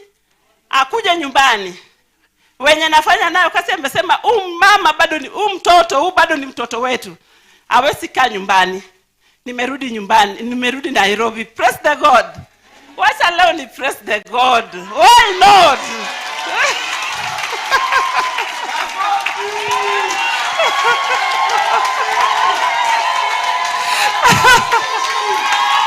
Amen. Niko nchi ingine leo. Ukisikia umesaliwa mpya. Mimi ndio nimesaliwa mpya leo. Haleluya. Haleluya. Nimesikia kama niko proud. Niko proud kabisa. But nimesikia vile huyu madam ameongea. Nimeshukuru sana. Umenipea mafundisho mengi pale nimekaa. But najua bado tuko pamoja na Madam Mary.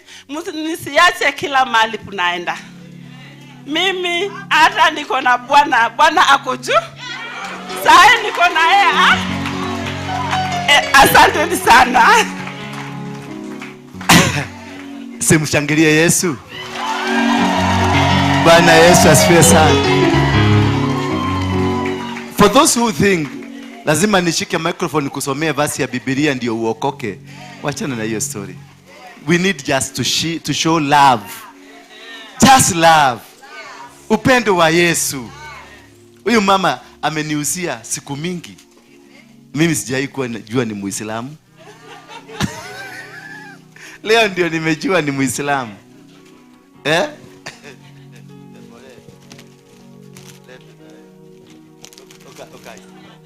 Kujeni tu hapa mbele. Bench.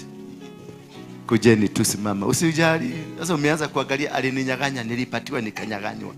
Unajua wewe unatafutaga vitina tu kwa sababu bado unafikiria. Kujeni hapa. Mami kama. Unaomba kidogo. Pale na wale wa mama wamesema sijasema jina langu. Mimi naitwa Shakina Abdul Abdalla kutoka Kindu Bay. Shakina Abdul, leo nataka nikupatie jina. Utakuwa ukiitwa Mary. Mama ya Yesu. Atakuwa akiitwa nani? Mama wa nani? Mama wa Yesu. Yes.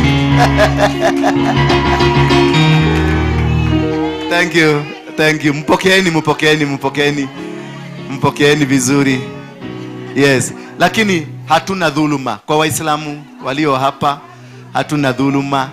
Ni rafiki yetu, tunamshabikia tu. Hatukubadilishi. Hatukusema tukubadilisha ama Uislamu ni mbaya, ila tunasema ya kwamba huyo hata mimi kuja.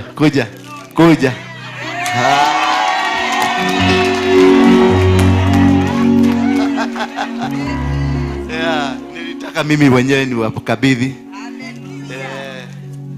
Yes. Tuchukuliwe picha. Chukua basi na uchukue mzuri. Chukua sawa. Sawa. Thank you. Welcome. Yes. Mary.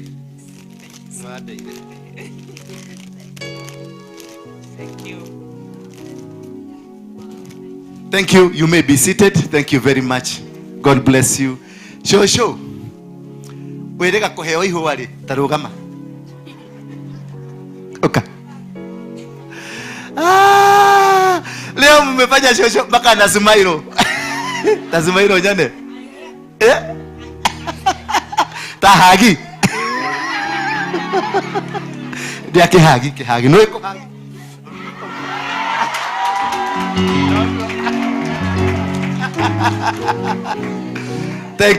Thank you very much.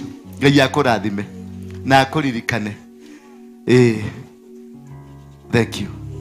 Karibu sana. Asante. Nimesikia vizuri.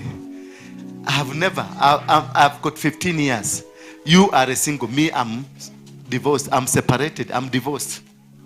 Wewe ni mtu alikufa. Mimi ni kuachwa, niliwachwa. Tuko pamoja. Mary, tuko pamoja. Hajajua anaitwa Mary.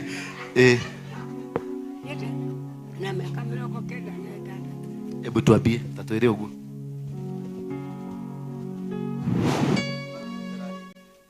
Hallelujah. Muriaga thĩinĩ wa Mwathani. Muriaga rĩngĩ.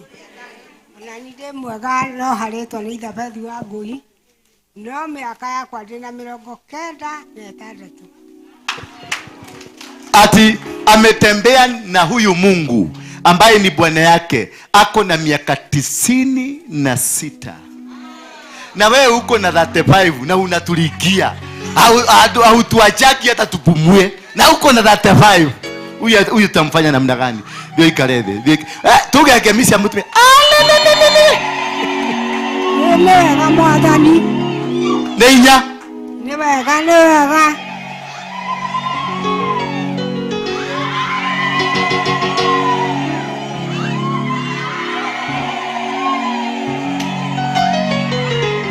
Asante sana, mpigeni makofi.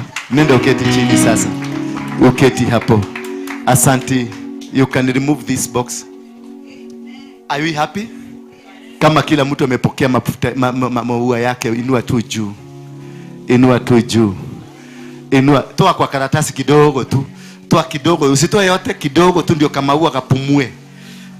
Kama ua kapumue. Kidogo usitoe yote, kidogo tu kakichwa katokeleze juu. Inua juu, inua juu. Tuseme thank you my husband. Hii nilipatiwa, Mungu aliniambia give to my wife. Hallelujah. Mungu ndiye, si mimi ni mtumishi wa Mungu. Amenituma. Akaniambia pelekea mke wangu na umwambie nitakuja before kesho. Hallelujah. Mwambie nitakuja before kesho. Hallelujah. Hallelujah. Hallelujah. Rebo shanda ya ramashe. Thank you. Thank you. Thank you. Hiyo maua usitupe. Hiyo maua usifanye nini? Huyu Mungu bwana yako, tumekuwa na yeye usiku kwa mlima, ameniambia amesikia umeshinda ukimuita, anakuja before kesho asubuhi, anakuja. Amen. Ile kitu yote ulikuwa umemuitisha before kesho asubuhi utaipata hapo kwa mlango. Bwana Yesu asifiwe sana. Hallelujah. Ameniambia nikukumbusha kitu moja, mfungulie mlango. Hiyo tu. Mwodozi ameniambia umfungulie mlango. Na kutoka leo ujiitage Mrs. God. Bwana Yesu asifiwe sana. Ujiitage nani? Mrs. God. Hii maneno ya kusema sina, hii maneno ya kusema honey, your husband is complaining. Your husband hajabeba mzigo ya mwajane, hana. Aliniambia hakunaga, akaniambia ingia hapa kwa store angalie. Kuna kitu imeandikwa mjane, akaniambia nini, nikaona hakuna. Akaniambia basi niende waambie mke wangu anifungulie mlango. Amefunga kwa sababu anaogopa kuingia azikute mwanaume mwingine kwa nyumba. Oh my God, thank you very much. Thank you. Nipatieni tu muda wa dakika 30 peke yake nikufundishe, kisha mjitayarishe. Kuna kitu nataka niwafundishe, maana hiyo ndio kazi yenu. Nataka tu niwapatie ujumbe wa mbinguni. Na mtulie sasa. Mtulie tu kidogo, dakika ni 30 ambazo mimi naitwa Apostle. Wakapi wananijua? Unanijua? Unanijua vizuri? Vizuri. Vizuri. Wewe unanijua? Vizuri. Unanijuaje? Jua kama Pastor Aruingi. Unijui? Naitwa Apostle Waroige. Dora. Sema Ndura. Waroige. Aliyekuwa kiongozi wa kikundi haramu ya Mungiki. Mwenye alisema wanawake watairishwe.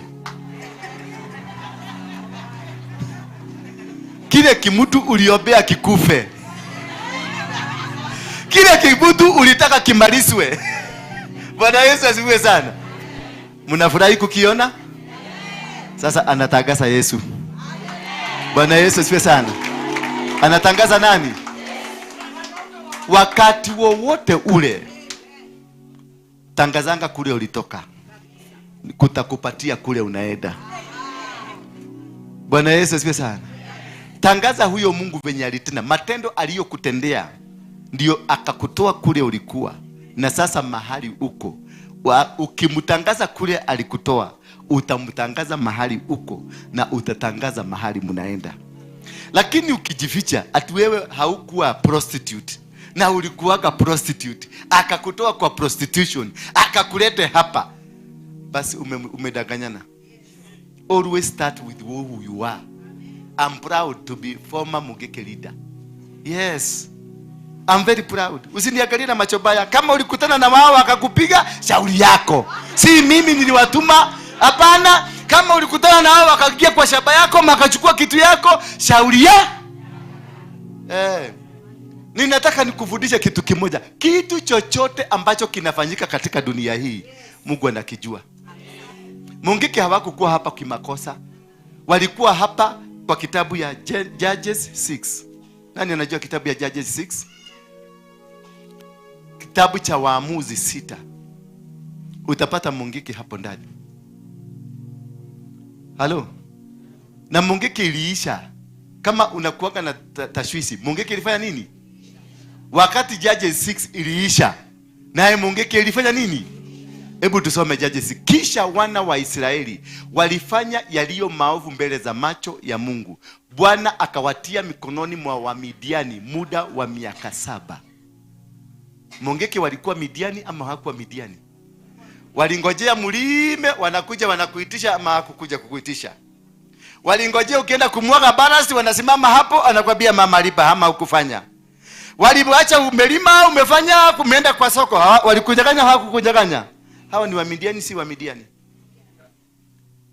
So don't ever complain ati Mungiki walikuwa wabaya. Mungiki wakatua mkononi wa Midiani ulikuwa na nguvu juu ya Israeli. Mungiki ilikuwa na juu yenu ama haikuwa? Si nilisema msivae trouser, mlivaa? Mnakumbuka hiyo kipindi? Si nilisema msivae trouser, mlivaa? Si nilisema msivae miniskirt, mlivaa? Nilikuwa na mkono. Maana aliyekuwa ndani yangu ni Mungu. Akanitia nguvu niwapige mpaka mrudi kwa Mungu. Na wakati mlirudi kwa Mungu, Mungiki kaisha. Kazi yangu ikaisha. Akaniambia juu kazi imeisha. Sasa ingia kwao. Mkae na hao. Haleluya. Kwa hivyo usiendelee kunichukia. Mimi nilikuwa nimetumwa na Mungu kuwarudisha kwa Mungu. So do not look at everything as though ni shetani. Kila kitu shetani. Jiangalie ni kwa nini hii shida iko. Juzi niliangalia watoto hapa kwa barabara. Mnawaita nani? Gen Z. Unajua Gen Z ni nini? Gen Z ni Mungiki. Bwana Yesu asifiwe sana. Ni jina imebadilishwa. Ni Mungiki tu. Si tulikuwa vijana wakati huo tukifanya hii maneno. Sasa Mungu tena ameinua watoto wengine na amewapatia jina lingine. Kwa sababu ya nini? Mumelete mambo ya wanaume kulala na wanaume na mumeweka kwa katiba. Mumelete ya wasichana kulala na wasichana. Mumeuza hiji kwa watu wa Freemason.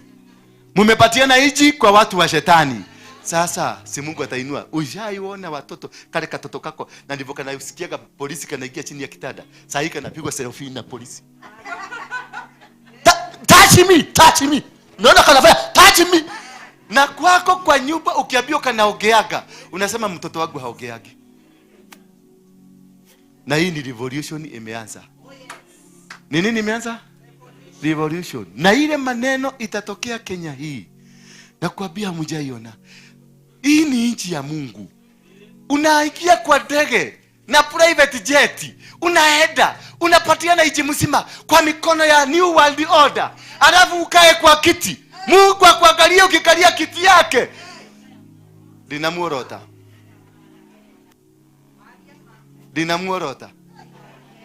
Mnasikia Wakamba? Mwevo? Linamuorota ni kusemaje na Kikamba? Na kuolota. Wajaluo in the house? Sija kupoint na Kijaluo?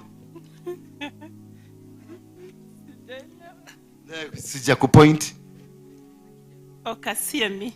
Okasiemi. Hello. There will be no peace until you are unseated.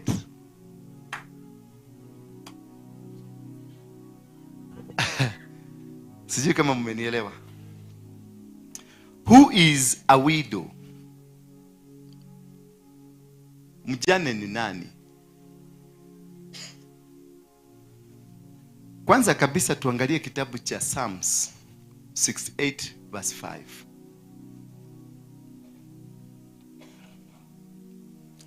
The true widow is alone with no one else to provide for her, and she only relies with God. A true widow, mama mjane, ako peke yake na anamtegemea Mungu peke yake, na tabia zake ni za kiungu, mazingira yake ni ya kiungu.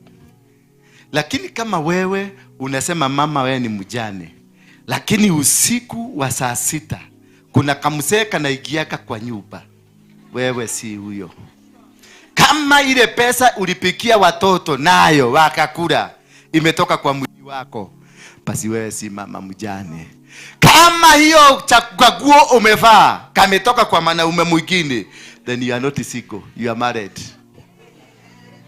Hebu jiulize, aka kaguo nimevaa, tule tuchakula nilipigia watoto wangu, ile school fees nilipia watoto wangu, nayo imetoka kwa Mungu ama imetoka kwa mtu? Jiulize tu. Usiulize mtu mwingine, jiulize tu wewe mwenyewe. Jiulize kiulizo kimoja tu. Hii school fees nililipia mtoto wangu, ni akale kamsee kana kujaga usiku kama vikana kanyagaga hivi paka kanaigia, na ni kamsee ka neighbor, na neighbor ndio mnakuaga mmetaka ile kiama, ile kikundi ya kununua matagi, ile kikundi ya kutengeneza matagi ndio share ready. Mume wake ndio sasa anakujaka usiku kwako kumaliza kiu. Unajua mimi ni kiongozi anajua mimi ni kiongozi, na kiongozi amechaguliwa na Mungu, na anaiba maana ni mukikwenda mutongoria imagana iguru kwa gaida imaga kwenda ine kwa andu. Sasa anakuambia ati mimi ni mutongoria na nimetoka wapi? Kwa Mungu, na Mungu ndio bwana ya nani? Amenituma. Maana ndio shema wa monada. Watoto wako wamesomeshwa na pesa ya neighbor. Nguo hiyo umevaa ni ya mtu wa neighbor. Alafu unakuja hapa kutuambia wewe ni sigo, ati wewe ni widow. Ati wewe ni widow. Widow gani? Hapa nikiangalia hapa 70% yenu hakuna widow hapa. 70 tuinue mikono yetu kama tagu mzee aenda. Hujaitoa kiu, inua mkono juu.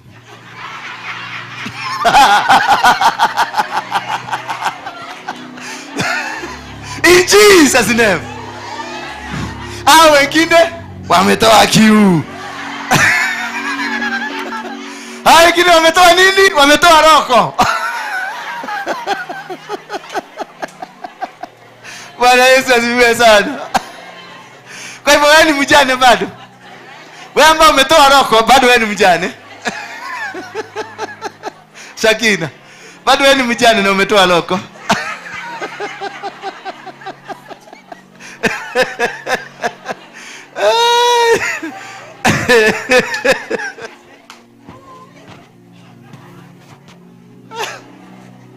Kama umewahi, sio kiu peke yake. Ulienda akakupatia shilingi 10,000 ukalipa school fees. Ulienda kanyumba kalikuwa kamefungwa, ukaongea na kiateka akakufungulia nyumba. Wewe si hesabu hii. Wewe si wa nani? Si wa yule mzee ako pale juu. Ulimudhalalisha na ulishare biscuit na mtu mwingine. Bwana asifiwe.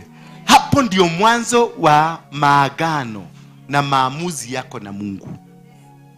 Na juzi tukiwa na viongozi waliokuja hapa, walikuwa wananiambia wamama wanaendanga sherehe, nyinyi wajane mkilipiwa fare. Bwana Yesu asifiwe sana. Mnaenda lazima mupatiwe kitu, kickback. Na nikawambia kama hawatakuja bila kulipua fare, wakwende kabisa. Maana huyo si mke wa Mungu. Ategemeaye binadamu amelaaniwa.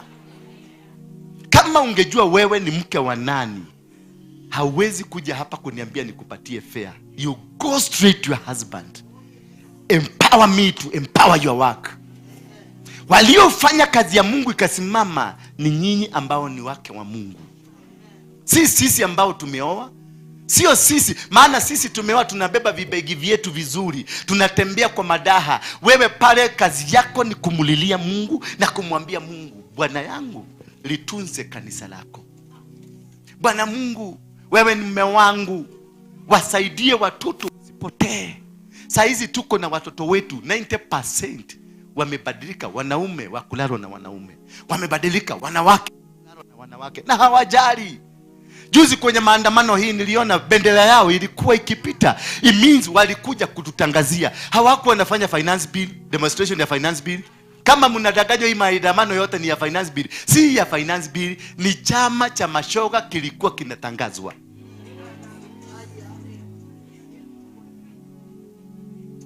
Si mambo na finance bill. Sasa ukiambiwa finance bill, ni nini mbaya hapo na nini mzuri hapo? Umefundishwa? Wewe unasema finance bill ni baya. Nipatie mstari mmoja wa ile kitu baya, ile unajua. Moja tu. Later. Wewe unajua? Mstari mmoja wa kitu kibaya. Finance bill hiyo. Kuna kitu unajua kibaya na kizuri pale ndani? Prices gani ya nini? Article what? Nipatie article what? Subsection what? Hakuna, hatuelewi. Hakuna mtu amesoma, hakuna mtu hajasoma. Yani we are there but complaining. Hata mimi naipinga, lakini sijui ninapinga nini. Hata Kalonzo anaipinga, lakini muulize unapinga nini. Gachagua anaipinga, muulize unapinga nini. Ruto mwenyewe anaisupport, muulize anasupport nini. Niliona mwenye walisema aliandika, Sinikemani MP wa Moro. Mliona kisoma? Alikuwa anatatizika. Walikuwa na parliamentary, alitatizika kisungu, hakuelewa, na ni yeye anafaa kuwa ameandika. Unaweza kushindwa kisungu yako. Unaweza kushindwa kisungu yako. Lakini kijana alijaribu kueleza, anasema sina cigarette na inakuwa na kila mtu. Anashindwa kusoma cigarette. Kumaanisha hata yeye anasema ameandika, hajaiandika. Amepewa nenda usome. Kumaanisha hakuna mtu anajua unapinga nini, hakuna mtu anajua unasupport nini. Watu tumetokelezea wakupinga kwa sababu Gachagua amepinga, na wakusupport kwa sababu Ruto amesupport. Na wao watoto wakajua, chama cha mashoga duniani kikajua wakati mwafaka ndio huu wa kujitangaza. Leo nimeona wameandika vibango, wamesema wataenda kulala kule State House, watakuja parliament, na kutoka kesho Sunday watafuga kanisa zote Sunday. Hiyo ni statement. Hiyo ni statement isiyo ya kawaida. Ati watahakikisha kanisa lote limefugwa mpaka li support finance bill. Sasa ama lipige finance bill. Sasa anapiga kanisa akiwa nani? Ni roho gani hiyo anatumia? Mnanielewa? Mnanielewa? Lakini yeye ambaye nasema occupy, watakuja kuoccupy kanisa. Sisemi. Maana hapa kuna watu wa Ruto na hapa kuna watu wa baba. Si ndio? Wakiingia kanisani wanakuanga watu wa nani? Mimi nahubiria hapa. Maid wa kwangu ni Mjaluo, house girl. Wakati tulienda kuvote, mimi nilienda padi hii, nilimbeba na gari, yeye alienda Kibera. Na mimi nikaenda Karen. Nikamuuliza, unaenda kuvotia nani? Akaniambia ni siri yangu. Aliporudi nyumbani sikumfuta kazi, maana alienda kufanya siri yake. Na mimi nikaenda kufanya siri yangu. Tukiingia kanisani, mimi ni mchungaji wa kila mtu. Bwana Yesu asifiwe sana. Sasa huyu anasema nitafunga makanisa yote. Ni yeye anaongea ama ni shetani aliye ndani yake anaongea? Sasa simuadastadi maandamano ni gani hii? Hii si maandamano ya finance bill. Na urudi uangalie, si wale Wajaluo wa kawaida, si wale wa Kikuyu wa kawaida wakwenda kurusha mawe. Ni watoto ambao wamefugia turosa hapa. Ni watoto wako na miidira. Halo? Ni watoto wako na nini? Na miidira. Na ni watoto wanaume wamefanya nini? Wameshuka nywele. Wanasema occupy. Kesho hamutaingia kanisa. Wanakuambia sisi tumekuja na tumekuja kutakasa. Na sasa hiyo amebeba bendera ya LGBTQ. Sasa nyinyi wa mama, mabibi za Mungu, hiyo maneno yote ikitokea, ilitokea mkiwa wapi? Bwana yenu mlikosana na bwana yako? Bwana yako hakukuambia kuna kitu imetokea baya? Your husband ulimvugia nje. That is why there is miscommunication. You don't know what is happening. Kazi ya mama wewe, kazi yako ulipatiwa. Ndio maana hicho kimwanaume kilikuwa kinakusumbua kwa nyumba, kiliondolewa ndio wewe ukue wa kucommunicate na yule. Na akakwambia kwa nafasi hiyo ya ilikuwa imekaliwa na huyu, nitaikalia, nitalisha watoto wako, nitawasomesha, na wewe nitakufanya kiumbe strong kwa ajili ya kazi yangu. Sasa ilikuwaje watoto wamefanya maandamano na bendera ya LGBTQ, mchungaji? Ilikuwaje? Where is this man that you call your husband? Didn't he tell you? Hakukwambia kuna hatari? Ilikuwaje baka finance bill hii unasikia imeandikwa kwa parliament? Uliona wazungu walikuwa wengi kuliko wa Afrika ndani ya parliament. Walikuwa wamekuja kuangalia wabunge mwenye atapitisha against. Maana haikuandikiwa Kenya, iliandikiwa kule. Huyu rafiki yetu alikuwa ameenda juzi, akapatiwa, akasema hii ende upitishe ndio tukue marafiki na wewe. Alafu wakatuma, maana wale ndio wanaleta ile kitu inaitwa New World Order. New World Order ni ya nani? Ni ya shetani, Illuminati, Antichrist. Wameambia watoto, na nyinyi tokelezeni, mpige kelele, tulonji maneno yetu. Sasa kila mtu ajue tuko. Hello. Sikuwa huko, ni mdomo imeteresa. Ni mdomo imefanya nini? Sikuwa huko. Tunasema hivi, mama mjane ama mama bibi ya Mungu, kazi yake ni nini? Ni kuintercede. Kazi yako ni magoti. Kazi yako ni kuita Mungu. Unaambia Mungu, niko hapa, sikiliza kilio cha watoto. Kazi yako ni kutengeneza kikundi cha kuombea William Ruto. Kazi yako ni kutengeneza kikundi cha kuombea Gachagua. Kazi yako ni kutengeneza kikundi cha kuombea parliament. Kazi yako ni kutengeneza kikundi cha kuombea makanisa, kuombea kila kitu. Kazi yako ni kuombea nchi. Kazi yako ni kuitana, standing in the gap. Maana sisi tuko busy. Wewe sasa hauko busy. Bwana yako anakupatia chakula, bwana yako amekupatia ile vitu unataka. Sasa amekwambia na wewe kaa hapa, kazi yako ni hii. Sasa hiyo kazi unafanya ama uko busy? Hiyo kazi unafanya, mnafanya ama mko busy?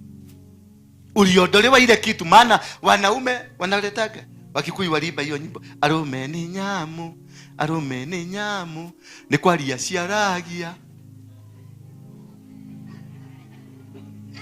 Sasa hiyo nyamu ulikuwa unasema warume ni nyamu, Mungu amekuondolea na akakwambia kuja basi uondoka kwa nyamu, kaa karibu na mimi, kazi ndio hii ya kufanya. Unafanyaga hiyo kazi? Unafanyaga hiyo kazi? Bwana Yesu asifiwe sana. Ama bado wewe bado unatakataga, ukienda kwa hizo nyamu liiba ati arume ni nyamu, bado unaenda kwa hizo wanyama, bado unataka kukaa na hao wanyama. Ulisema ni wanyama, Mungu akawaondoa, mbona unawafuata usiku? Hey babe, hi darling, I love you very much. Najua nilikuwa na teso na huyo mwanamume ambaye tulikuwa naye, alikuwa mbaya, ni mnyoka, hiyo ni shetani, lakini wewe nakuonanga mzuri. Tulitolewa, wanaume wote tulitolewa kwa mchimbo mmoja wa Kware. Kila mwanaume alitolewa kwenye mchimbo wa Kware. Unajua Kware kule mama inatoka? Kule Darugo. Tulitolewa ni higale mwe. Mwanaume yote na yule mwingine tunafanana. Kama wako alikuita mbwa, hata mimi ukikuja kwangu nikiwa bishop nitakuita mbwa tu. We are the same and one. Bwana Yesu asifiwe sana. Hata mzungu atakuita takataka, Chinese atakuita konda wewe, Muhindi atakuita nyang'au wewe. We are all the same. Bwana Yesu asifiwe sana. But we need to understand when our husbands left us, when our wives left us, we were called on a high calling. Tuliitwa kwa mwito mwingine kufanya kazi ya Mungu. Hatukuitwa kwa mwito wa kushikulia. Hatukuitwa kwa mwito wa kuomba. Hatukuitwa kwa mwito wa kutegemea binadamu. Tuliambiwa, mimi kutoka leo ndio Bwana yako. Nitakulisha, nitakuvisha, nitakujengea, nitakupatia chochote unachokitaka. Basi na wewe ukae karibu na mimi. Kisha wewe ukafanyika mtumwa wa kwake. Anakutuma, nenda mahali fulani ukanipigania. Because you don't have a woman around you, ama man around you mwenye anakuuliza uradieko. Hakuna mwanamume akukuuliza unaenda wapi, utarudi saa ngapi. You become your own leader. Because your boss ndio anakutumia. Kanisa limeanguka mkiwa. Biashara zimeanguka mkiwa. Watoto wamepotea mkiwa. Inchi imetokomoya mkiwa. Kila kitu kimeenda mkiwa. That is why na nyinyi you are facing the challenges mna face sahi. Wamama wa siku ile walimulilia Mungu na akasikia. Bwana Yesu asifiwe sana. Waliakisha mataa usiku na wakamuita Mungu, naye Mungu akawasikia. Huyu Mungu ambaye aliitwa wakati huo na wamama kama wewe alienda wapi? Inchi imepotea mkiwa wapi wa mami? Inchi nani? Inchi imepotea. Wewe na kuonaka hapa na kuona kule na kuona kule. Baba yako ni nani? Baba ya huyu nani? Sasa inchi imepotea. Where are you when the country disappeared? Wakati watoto wamelarwa, wa vijana, imagine your son. Imagine your son. Atenu uraga rurorere akiro ka hivi baby. Ka hivi baby. Your son. Ulikuwa unazaa mtoto mvulana agaruru apiduri, ametoa suruali akijua venye anaenda kufanywa. Mtoto wa kiume. Na mama mko mtoto wa kiume akirutwa thuru ari uguo akiroko mawega na anafurahia na anakuambia, mom, you know what, I'm a gay. Anakuambia anafurahia, anasikia vizuri, na anakuja anakuambia, I was not supposed to be born a man. Hata anakuambia nataka kutolewa hii kitu itengenezwe ikuwe na shimo. Huko Amerika wanafanya hivyo sasa. Yes, son anakuambia, mom, I want to take me to the hospital. I want to be done. Nibadilishwe hii kitu ni kweli. Where did you go? Wamama mlienda wapi? Only what you are crying, Nevena, baba, shida ili kuingililia wapi? When God told you, I have taken this man away from you so that you can walk with me. Mwahitanirieko, mulikosania wapi? Hello.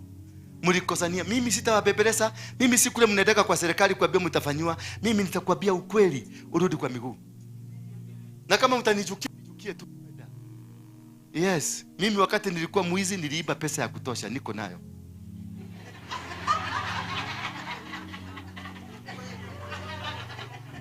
Niliiba ya kutosha. Na hiyo ndio nafanya nayo kazi ya Mungu. Yes. Na ndio naona kazi ya Mungu kwangu imenawiri sana. Because niliiba ya kutosha. Na wakati Mungu aliniita, nikamuuliza, baba, hizi vitu inaishi na nizi yako yale, nitapeleka wapi? Akaniambia, kaa nazo, nitakuonyesha kazi yake. Bwana Yesu asifiwe sana. Ndio naona kazi ya Mungu ninaiendelesha. Niko na vijana zaidi ya 3,000 ambao hii kazi unaona hii si haijatengenezwa na food ya Meada College. Imetengenezwa na wale watu tulikuwa nao kamite. Bwana Yesu asifiwe sana. Wale wezi tulikuwa tunaiba na wao. Ndio wamekuja, tumekaa class, tumefundishwa, tumetengeneza. Hizi nguo mnaenda hataki kuchukua, mimi nashonea hapa. Hello. Na wewe unaendelea kulia shida. Na wewe unaendelea kulia tangu bwana yako alikufa. Unajua mimi ni mjane. Watoto wangu hajalipiwa shule. Watoto wangu hajafanya. Usiwahi kunipigia simu kuniambia mimi ni mjane. Mjane wa nani? Tulijua kwanza wewe ni mke wa Mungu.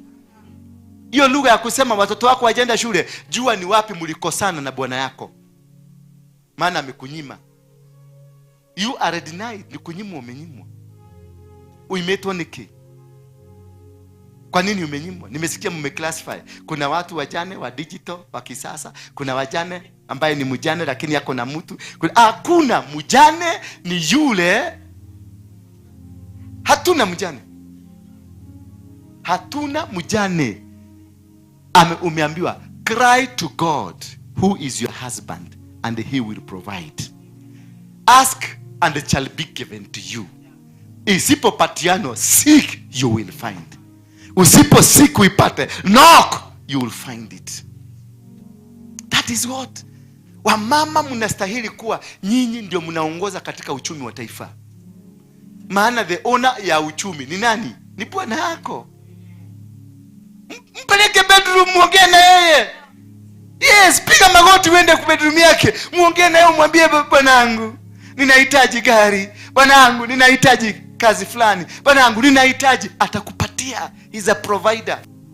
Mimi kuna wakati waliniombea nife. Mimi kwa mwili wangu huu nimepigwa risasi 12. Nimeenda jela mara 52. Nimehukumiwa kunyongwa mara 2, mashini imenikataa. Na mamangu mwenye kuniombea ako na mume kwa nyumba na Mungu alimsikia. Na wewe mwenye hauna mume kwa nyumba, mbona Mungu akusikii na mume wako ni Mungu? Hello. Bwana Yesu asifiwe sana. Tukunywe hii dawa hata kama ni chungu. Si ndio? Ukitoka hapa utoke hapa, usijiite mjane tena. Na kama umetoa roko, ujue wewe ni mkora kwa hii jamii.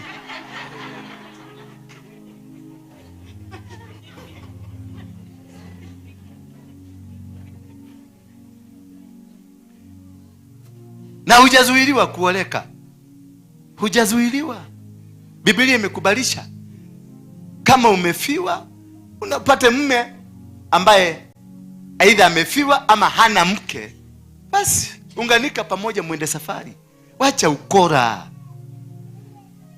Can you imagine ukipika mayai, unakoroga mayai unaweka munga wako, unatengeneza pancake, unaenda unamwaga maji, unamwaga maziwa, unaweka sukari, unaweka nani? Unaweka kofi ama majani, kachumbi pale unaweka kwenye mayai, kisha unachukua ile breakfast, vitoto vyako umeviweka kule mezani, unawaambia vikule, na wewe moyoni mwako unajua ulilalwa na wewe.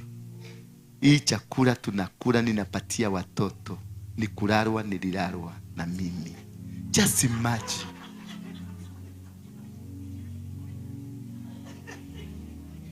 Alafu unasema watoto hawatalalwa na wao hapa. Unasema wanaume wako hawatalalwa na wao hapa. Wamaheke, umewapatia nini kwa meza? Umewapatia chukizo. Na hiyo chukizo is a spirit. Umeitransfer kutoka kwako, umepatia watoto wako, wameikula. From there what will happen to your family? Ate ciana kuma ndakwirone muthuri, ciana cia kwari cia ni ndimenya gwa kwahianire, cia hetanire, umwe ni agurukire, umwe nyuaga bangi matijuaga ndungata ya Ngai aria kiugo kamwe, ciana cia kwa citinjua. Na Biblia kwenye Deuteronomy what 28 inasema mstari wa 4 ati atabariki uzao wa tumbo lako. Kwa hivyo kama watoto wako wanavuta bangi, wanakunywa madawa, si watoto wabaya. Wewe mwenyewe utumbo wako ndio una baraka. You are the problem, not your children. If your child ana smoke bangi, anavuta madawa, anafanya kora, anafanya usherati, hawa wako barabarani, basi they are not the problem. Maana Biblia iko wazi inasema nitabariki uzao wa tumbo lako. Kwa hivyo baraka zimetoka kwa tumbo. Nani alifanya lile tumbo likakosa kufanya kazi? Nani alifanya yule mtoto ndiye ageuke? Ni wewe. You are the cause of the problem watoto wako wanapitia. Maana hauna baraka. Hiyo baraka ilipotelea wapi? Vitendo vyako. Vitendo vyako. Wamama kama nyinyi mlikaa kwenye makanisa kama haya, kusaidia kazi ya Mungu inasimama. Naye Mungu katika ile hali anakukumbuka, anakusaidia, unabarikiwa. Mukakubali tu tutembee safari moja. Nchi hii tutaibadilisha. Hali yako ya maisha itabadilika. Utaondoka kwenye mambo ya usherati. Hakuna kitu kilichochukiza kwa sababu nimefanya hivyo. I'm telling you, nimefanya hivyo. Nimelala na wanawake ambao wamefiwa wakati sijaokoka. Na niliona venye nilikuwa na wadharau nikimalizana na wao. Niliwachukia mpaka wakipiga simu na kuuliza, kasi yako tu ni kupiga simu. Na kabla ya vile nilikuwa namwambia, baby, darling, I love you. Hata ukaniuliza nikate mguu mmoja nikupatie ukae nao, nitakupatia. But when I did it, nilikuwa namuita mbwa kimoyo moyo, takataka mara ya hii. Then hiyo lugha na hiyo spirit yote akaibeba, nikampatia shilingi 10,000 aende alipe school fees ya mtoto wake. Pesa za usharati.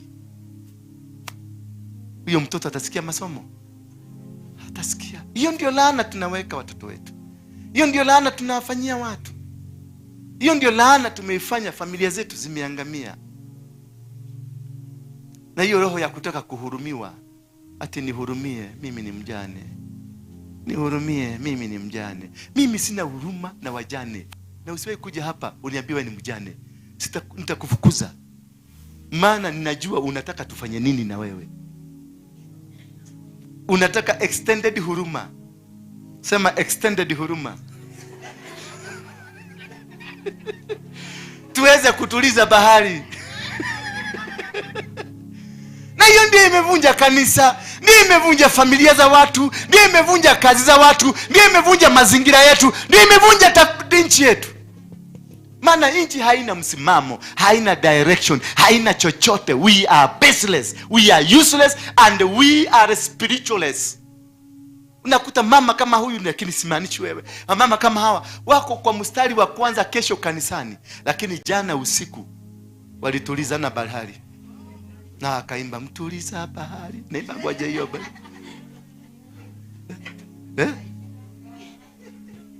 Halinganishwi na kitu chochote. Ati mwanaume halinganishwi na kitu kichote. Anajua kulituliza bahari.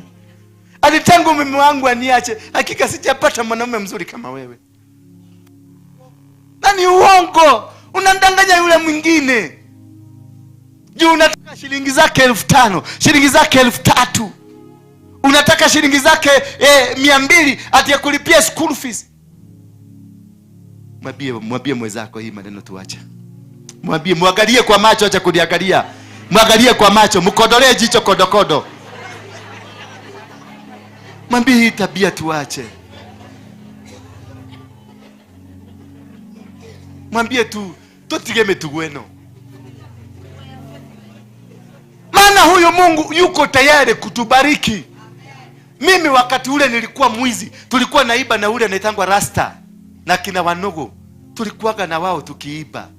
Lakini sina kitu hata kimoja saa hii ninaweza kukiekelea kwa meza niseme hii ndio tuliiba. Sina. Lakini tangu niingie kwa Yesu, sema Yesu, tangu niingie kwa Yesu, nakwambia nitakuhesabia. This is what I have. Niko na kampuni ya kushona nguo, niko na kampuni ya kushona zile viti, niko na kampuni ya kufanya interior, niko na kampuni niko na sako, niko na benki. Within a span of only 4 years, I have anything that a man would want to have, just because of relying on God. Just because of this God. Just because of surrendering to God. Mimi siku moja sikuwa nafikiria nitashika microphone ni mhubiri Yesu mwenye ambaye nilikuwa namuita mtoto wa malaya. Nilikuwa namuita mtoto wa malaya, Conman, musugu, takataka. Hakuna kitu sijaiita Yesu. Lakini wakati nilipelekwa kwenye mashini ya kunyongwa pale Kamiti, nikavalishwa kikakunia cha bulaki, nikaambiwa sasa unaenda. Nikakanyaga mabati, ile inakanyagwa, hiyo mabati inafungukanga, imekaa hivi, unafaa ukikanyaga ifunguke hivi, udrip ukwelani, mabati ikakataa. Ni nini ilifanyika?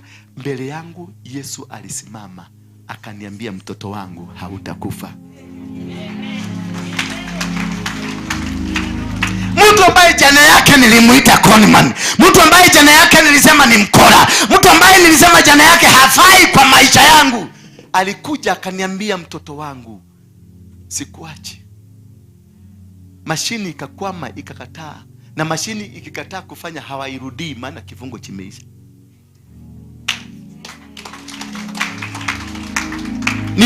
Nilifika nyumbani, maana wazazi wangu hawakuwa, walikuja wakaniambia bye, walikuja wakaniambia ndio hivyo, maisha imeenda, wakaniambia sasa nenda kwa maana tabia zako zimekuwa mbaya. Nilifika nyumbani wakaona ghost, mzazi wangu wa baba alitoroka.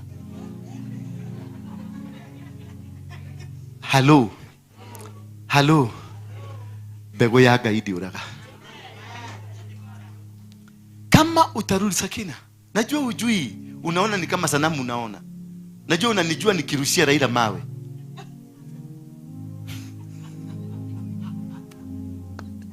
Huyu alikuwa ameniambia nisikanyage Katwekera. Wakati nilikuwa napigana na baba, aliniambia nisikanyage Katwekera. Sasa wewe ndio umekanyaga kanisa. Katwekera nilikuachia kuja hapa tumsafu Mungu. Bwana Yesu asifiwe sana. Ni lazima tuangalie, tuone jinsi gani tutabadilisha tabia zetu, jinsi gani tutaitwa watu wa Mungu, jinsi gani tutakaa tukalitukuze jina la Mungu. You don't need to have a microphone to preach. Tabia zako zinabadilisha. Kwa wale tumeenda na wao crusade, I don't preach. Naenda tu naambia watu pale, mimi ndiye aliyekuwa kiongozi wa Mungiki. Si mnanijua venye nilikuwa. Niangalieni muone kama kuna change. Wananiambia kuna change. Wangapi wangetaka kuwa kama mimi? Unaona nusu ya kiwanja inakuja kumpokea Yesu, maana kuna kitu wanaona. I am not a comedian. I am a billboard ya kutangaza neno la Mungu. Ndio kwa maana uliachwa, ndio ukuwe billboard ukatangaze ya kwamba huyu Mungu ana uwezo, huyu Mungu anajua, huyu Mungu ana baraka, huyu Mungu analituliza bahari yako, huyu Mungu ni mpasua wa bahari na unavuka upande kule mwingine. Wacha kudhalalisha Mungu wako, wacha kudhalalisha huyu mume ambaye ni wako. Muheshimishe kwa matendo yako. Huyu mume ako na kila kitu ambacho nakihitaji. You are not a poor woman. You are not poor. Mwambie mwenzako mimi si maskini. Mwambie kama umekunja sura, mwambie I'm not a poor woman. Kasirika kidogo.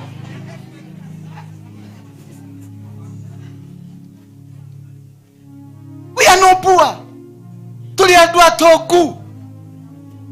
Fafa witu ni mutoku. Muthuri wakwa Jehova Ngai ni mutoku. Washoka wa munyararivia niki. Hao umemfanya hivyo kwa nini? Umefanya dharau kwake kwa nini? Na kutaka hapo ukiobaoba. Nisaidie, mimi ni mama mjane. Hiyo tabia ikome. Mwambie mwenzako hiyo tabia ikome. In Jesus name.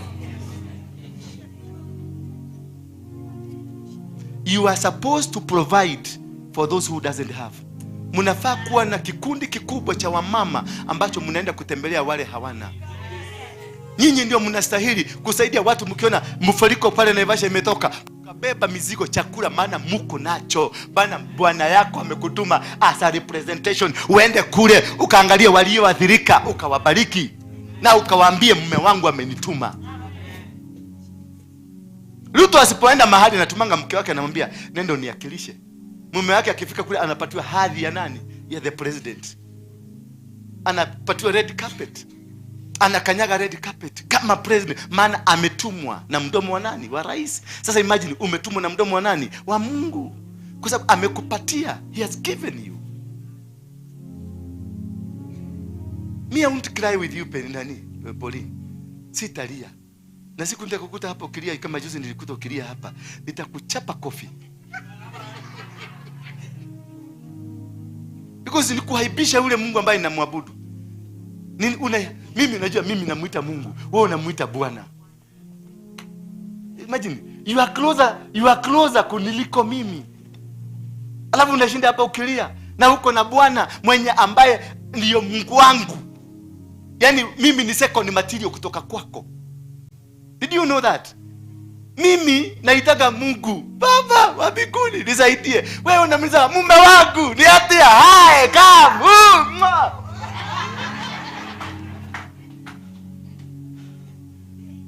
Sasa angalia, tofauti yangu na wewe ni kubwa. You are supposed to be my bosses. Nafani kiwaona napiga magoti na wapia, unasemaje? Mzee anasema namna gani?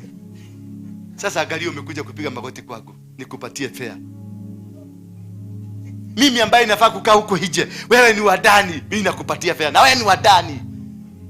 Ulidharalisha Mungu wako kwa nini? Umedharalisha Mungu wako kwa nini? Kwa nini huyu Mungu tumemtia aibu? Bwana yako kwa nini tumemtia aibu? Na hata Biblia imesema wazi, toeni fungu zenu za 10 na malimbuko na mazao ya kwanza ndio yakwe ya nini? Yakwe kwenye store ya Mungu. Ndio wanani wapata nani? Chakula. Wake wa Mungu wapate chakula na Walawi wapate chakula. Kwa hivyo already you have been taken care of. Tumetolewa amri ya tithe. Tithe ni amri. Kila mtu ameitishwa tithe kwa sababu yako, maana mzee amesema. Na sasa hapo nakuja kuniomba fare. Na imagine, an order from heaven has been issued. Every person on earth to give because of who? My wife. Na sasa unahangaika. Ati no, kile tukome nawe nigetha wikire gakuo kega. Aturava gaguo ukamenya ati guko ni gitanda kuria ndiroithagio maguru iguru. Hii ati guo nimevaa ni hiyo. Shwari. Ati umebeba school fees ga cheki nilikuandikia, unaenda kulipa kwa headmaster ukijua hii ni mwili yako. It's bad. It's bad. It's bad. It's bad. Mwili hii ni hekalu. Hii ni hekalu. Haifai kutumika kwa mambo ya kishetani. This is supposed to make God known. This is supposed to make God, Mungu wako, ajulikane. Na ijulikane ni Bwana.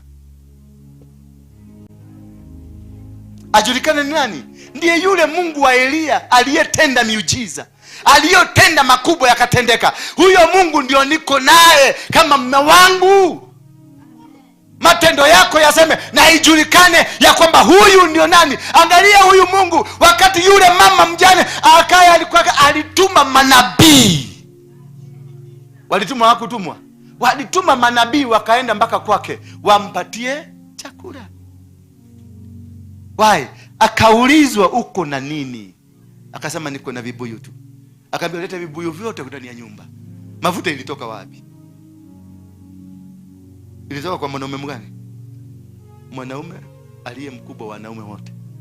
Vibuyu vikajazwa mafuta. Na akaambiwa nenda ulipa madeni. Kwa hivyo madeni yako, kuna urahisi wa madeni yako yote kulipwa, si mwili huu. Kemea hiyo pepo ya kulipa madeni na mwili wako.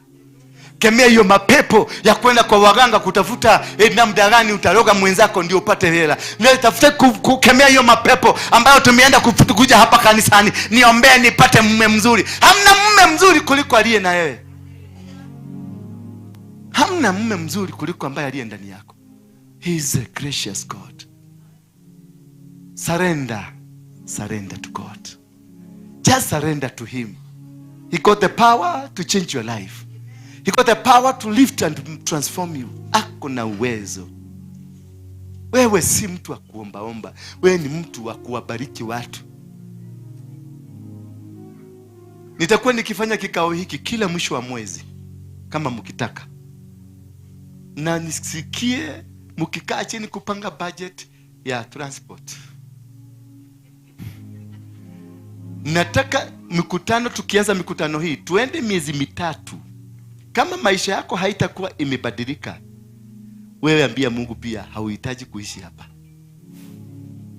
hauhitaji, because God is an instant God. Ukirudi kwake, anasema ukirudi kwangu na mimi nitarudi kwako.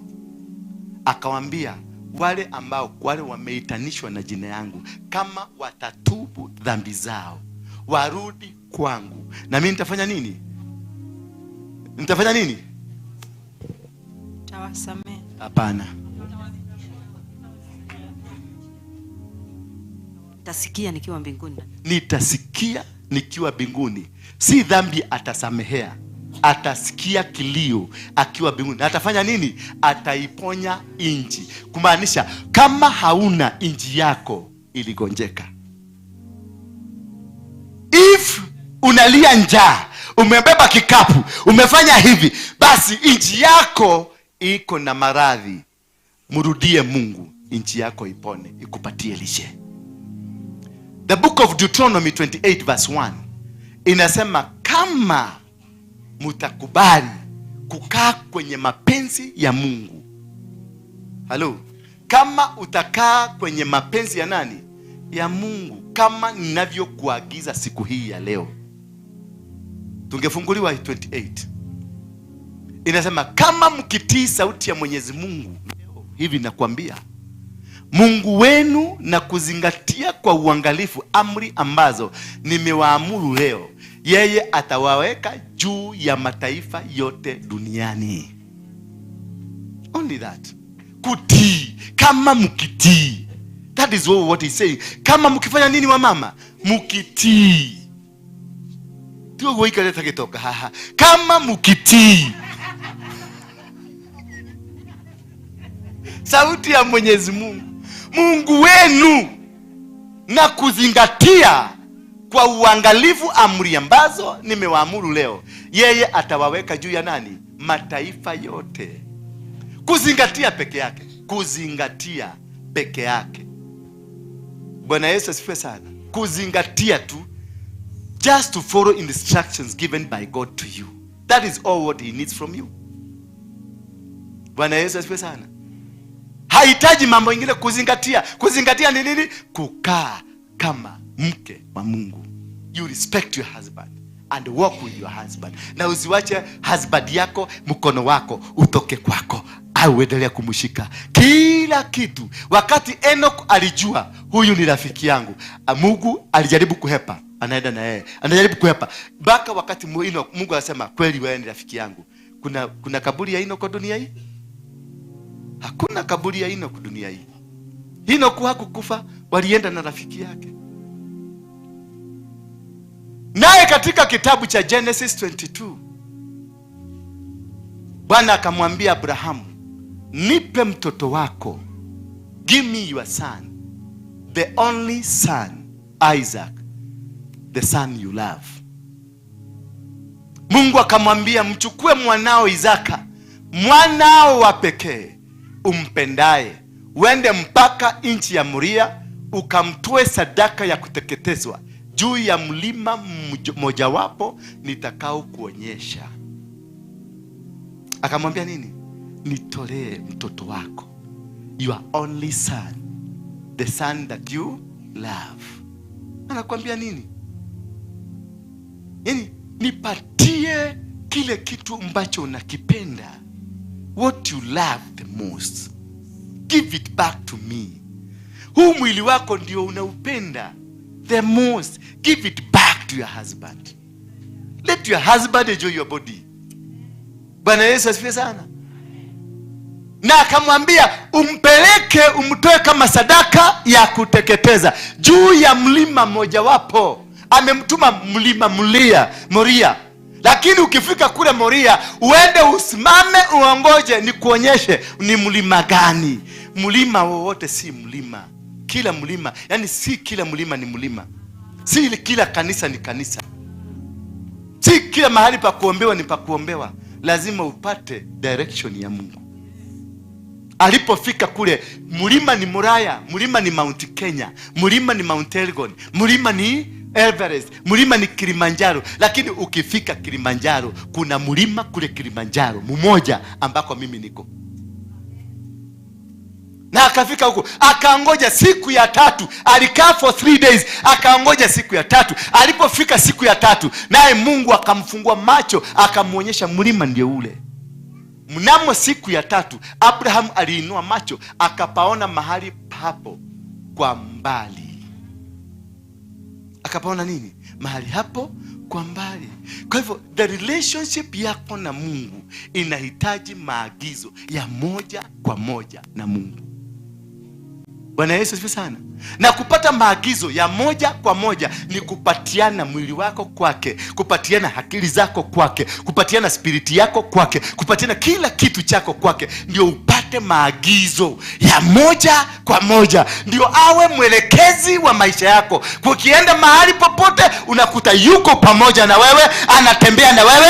Ukienda kuamuka anakwambia lala kidogo, bado maneno haijaanza. Lakini sasa sisi ni watu wa kukibiria kila kitu. Ukisikia Sakaja ameanza kupatia na mahidi hapa, nyinyi nyote mtatoka hapa ije kwenda kuchukua mahidi. Mnasema Yesu baadaye. Na hujui Sakaja ametoa kwa nani, amepatiwa na watu wa Freemason. Ndio patie watu. Because watu wa Freemason they are givers. Ndio wanaitagwa Rotary Club. Ni wangapi wamekula chakula ya Rotary? Kila mtu hapa najua mmekula, mmeletewa. Wengine wameenda miagaliwa macho. Wengine wameenda kule Lions. Hizo zote ni za Freemasons. Walijua kujipanga. Lakini sasa wewe hujui. Unasema umeokoka, lakini wewe ni ambassador wa kuhubiri ushetani na usherati. Lakini kanisani Sunday, ukipatia nyimbo unasikia sauti inatoka sauti ingine ya kuimbaji.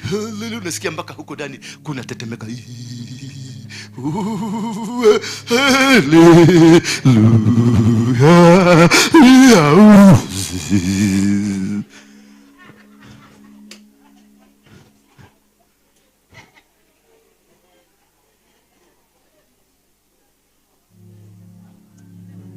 Bwana Yesu asifiwe sana. Mtumishi wa Mungu, nimekuletea hii shilingi 5,000 kama sadaka ya kuteketeza kwa ajili ya watoto wangu. Haya, nakuuliza, unafanya kazi? Sifanyi kazi, lakini Mungu alinipatia.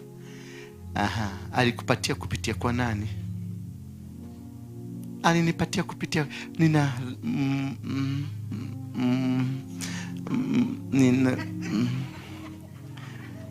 lakini si ulituambia tu tukileta sadaka tutabarikiwa.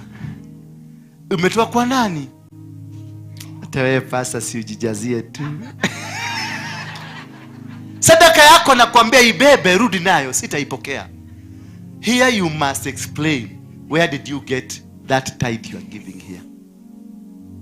I'm not looking for money. Kama ni kagari niko na kazuri, kanyumba niko na kazuri, tuguo niko na tuzuri, watoto wangu wote 21 wamesoma. So why will I come to pick your money ambazo ni za mwanaume nipeleke wapi? I'm not looking for money, I'm looking for my God. Bwana Yesu asifiwe sana. I'm looking for who? I'm looking for God. Pesa yako kaa nayo. Ninafanya kazi. Nidagia hii kiti nauza. Ile kiti naona pale ninauza. Niko na workshop nauza. Kwa hivyo kagari kangu hakatakosa mafuta. Katakosa kweli? Bili ya stima nitalipa. Nitashindwa kweli? Bili nyumba ni yangu nimelipa.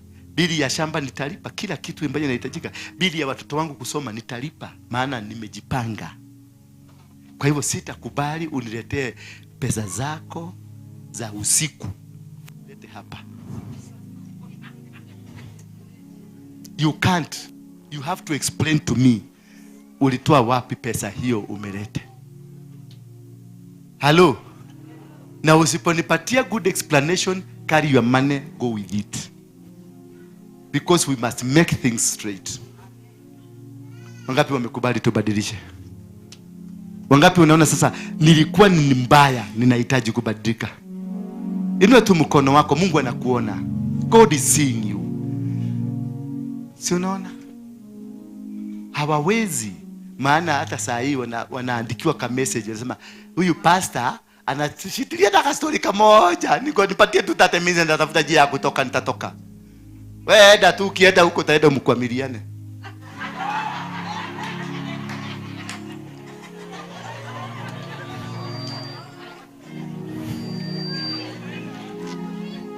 In the book of 2 Kings, chapter number 4, from verse 1 to 7.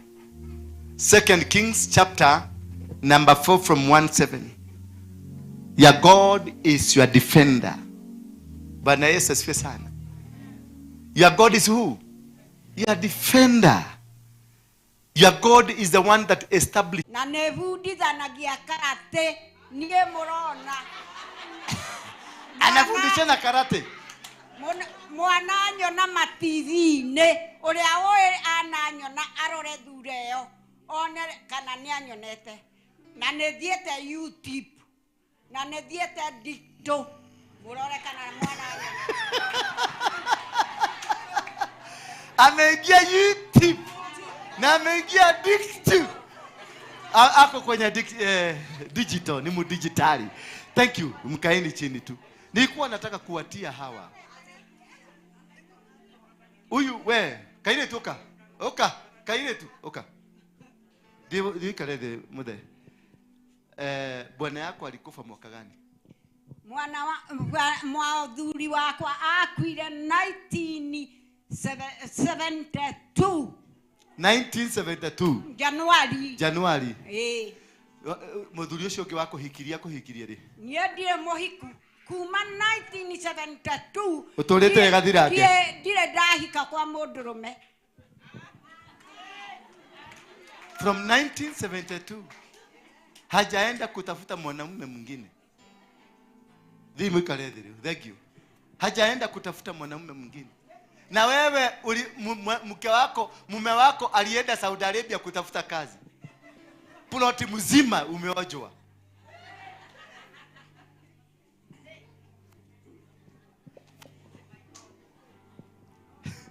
Halo. Mnanielewa lakini? Najua leo hamkupata ile mlikuwa mnapataga. Ile ya serikali, mtaenda kusaidiwa, mtaenda kufanywa. Mimi sitafanya hiyo. Yule ambaye anataka tutembee na yeye, ujiandikishe. Yuko na majina yenu, mujiandikishe through Pauline na ma leaders wenu. Ningetaka kukutana na leaders wenu wote. Kila group. Mukuje mutengeneze siku, mukuje muniambie kwa grupu yenu munataka kufanya nini.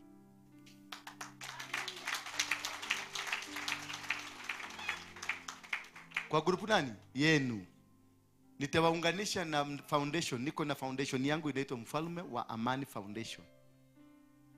Na nimeweka shilingi milioni 5 hapo ya kusaidia miradi.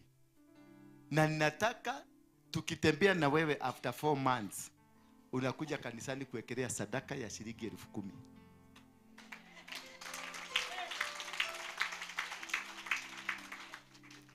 Uwezi petiana sadaka kama kwako hakujakulwa. Si ndio? Kumaanisha kwako kutakuwa sawa na uko na pesa ya kusaidia. Ndio hiyo pesa tunairudisha kwa Mfalme wa Amani. Tena inasaidia wengine. Na umujiandikishe. Sitakuja kukutafuta, sitatumana utafutwe. Ukitaka ukuje. Kama utaki ukae. Sikubembelezi.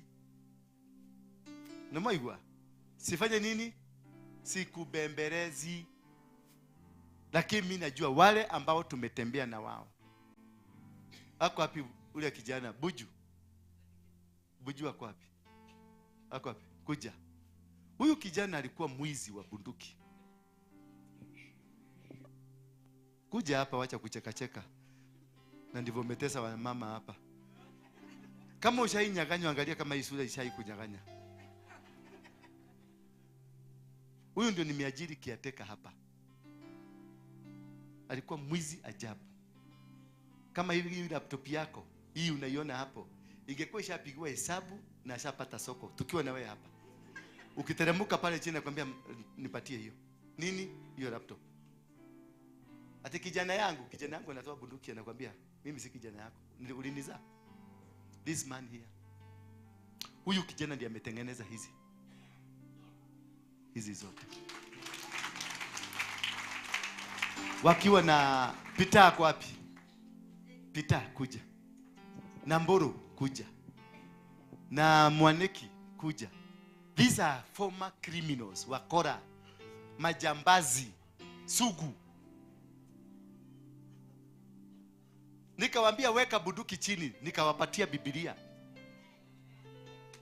Kisha nikawapeleka, tukawatrain. Sasa angalia, huyu ndio ametengeneza viti. Kile ni yule ametengeneza huyu. Na kiti yetu moja, seti moja tunauzanga 1,300. Usikuje na 10,000 utasema ati nitengenezee. From 300 ya the least. Kale kamoja kale tunauza 50,000. Kwa hivyo kama hauna 50 don't come here. Na inatengenezwa na mkora ambaye ulikuwa unataka achomwe na tairi akufe. That is why he is expensive. That is why he is what? Expensive. Maana ndio kwa maana ulikuwa unataka kumchoma. Maana ulikuwa unataka kuchoma akue gold. Hello. Huyu ndiye ameshona hii. Hii nimevaa. Huyu.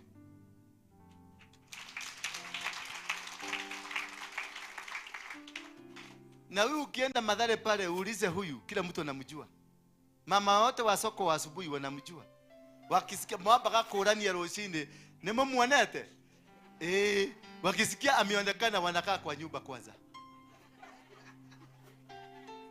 Kwa sababu walikuwa naambiwa panga laini, wekelea kila kitu uko nacho hapo chini. Sasa ni tajiri. Ameniambia ameimport, ametumana gari kutoka Dubai. Na we haha no mwiri urane yanate mwiri umurona giki mukona ai mwanake murugaro ate no de mwende na mnaanza kuota immediately Bwana alinionyesha ati wewe ndio tulisora bahari yangu hiyo ndoto peleka bali peleka ushindwe sema ishindwe kuwa na roho ya kufanya kazi kuwa na roho ya kubadilisha. Huyu naye anafanyanga landscaping. I wish unaweza kuja kwangu. Wangapi unaweza taka kuja kwangu? Wangapi unaweza taka kukuja kwangu? Kuja kwangu uone landscaping yako huko. Hata kwa Ruto hakuna. Hawezi fikia standard yangu. Ruto mwenyewe hawezi fika standard yangu. Lakini aliyetengeneza ni nini? Former criminal. Yeah? Na kuna roho. Saizi yeye anafunga ndoa yake nini? August. Yeah, August tunafunga ndoa yake hapa. Nitawaita mkuje mpige kelele hapa. I say. So this is the kind of a church we are looking for. This is the kind of women we are looking for. Yeah? 23. Ako na 23. Wao uko na ngapi? 30. Bwana asifiwe sana. Hata wewe ni mjane? Hata wewe ni mjane? Ni single mother? Ama ulileta single mother? Mnanielewa lakini? What I'm trying to tell you. Mnanielewa? Mahubiri yangu si ya wale wengine. Mimi siwapeleki biguni kwanza. Nataka kwanza tukule ndio twende biguni kama tumeshiba. Bwana Yesu asifiwe sana. Nataka uendeshe kule biguni hakuna gari. Kule biguni hakuna. Hii mambo naona hapa enjoy fast hapa. Ndio uweze kutakasia watu. This is the God I've been telling you about. Sio tuibiege kale kaibo kila kanyumba kona ine kawigoro keruruine kia mute wa moyo nenya urakirwo guko mwenyewe unakaa nyumba ya matope unambaka umeambia Mungu venye atakujengea karibu na mti ikeruruine hado yani mpaka unampatia instruction pale atakujengea nyumba na hapa hata huna. Tengeneza hapa kwanza. Na tuna uwezo. We have the capacity. Mikono hii mikono ni utajiri. Nitabariki kazi ya mikono yako. Hakusema nitabariki kazi ya mwili wako, nitabariki kazi ya mikono yako. Ni nani hana mikono hapa? Inua mikono yako juu. Inua, kila mtu inua mikono yake miwili juu. Sema kutoka leo mikono yangu imebarikiwa. Sema kutoka leo sitauza mwili wangu, nitatumia mikono yangu.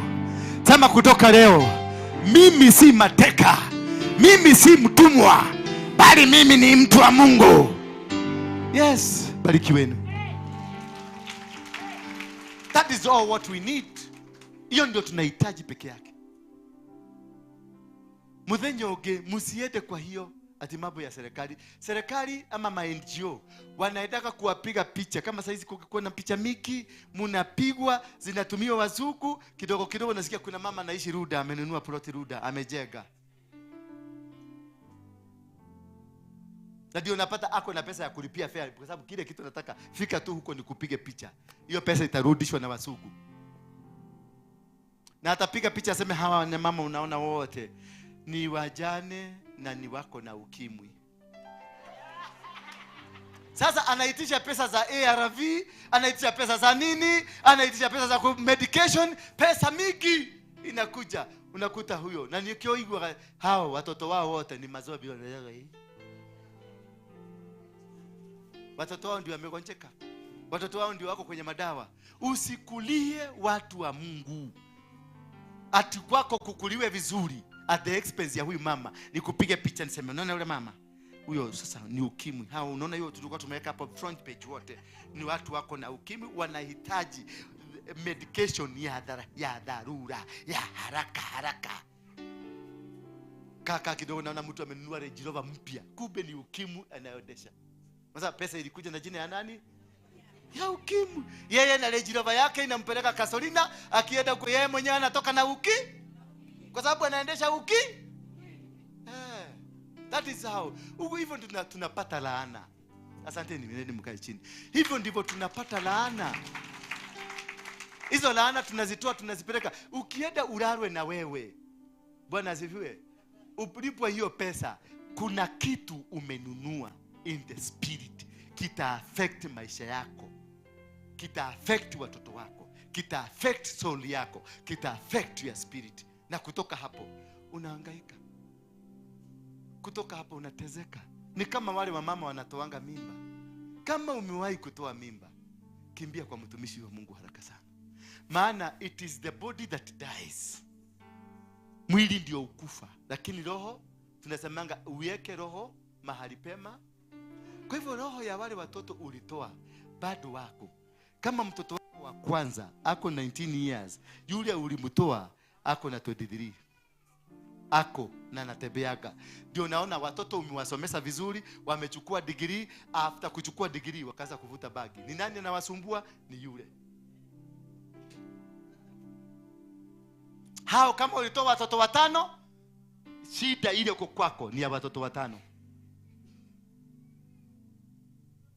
They are still living, wako hai na wanatembea na wanaona hawa ulipendelea waishi, wanaulisaga ulipenda hawa waishi kwa nini, na wao hata hawatapata amani duniani until you disconnect in the spirit.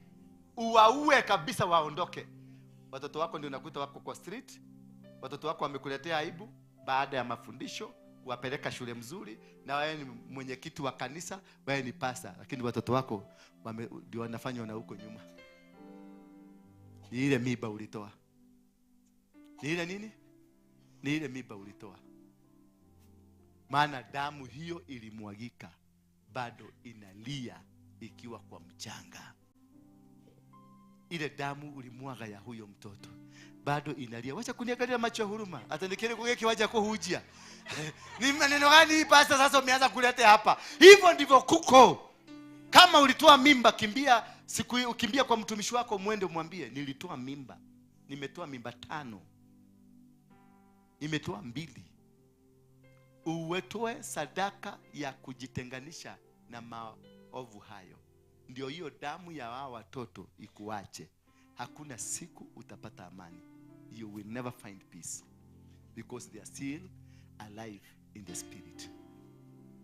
Now watu wengine unasema nani nilisikia ati alioa huyu akakufa, akaolewa na mwingine akakufa, akaolewa na mwingine akakufa.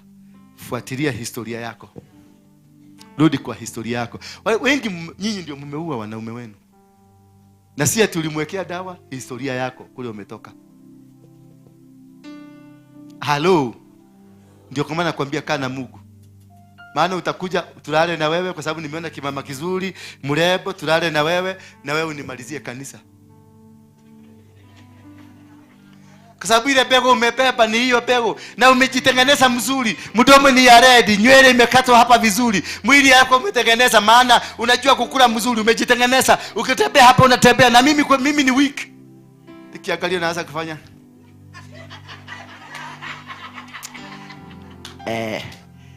naona Mungu anaenda kukubariki, naona unaenda kuinuliwa, kuna shamba mpya naona unaenda kupatiwa, tukimaliza nione kwenye ofisi. Kumbe shamba, unabii imetoka kwa sababu ya sura. Tukienda huko namwambia Bwana amesema twende tukakunywa kachai. Hiyo kachawi inazaa kitu kingine. Kumbe wewe ulikuja hapa ukakaa hapa positioned by the devil, nikuone unikamate tuende chai, kutoka hapo hii makokona iishe.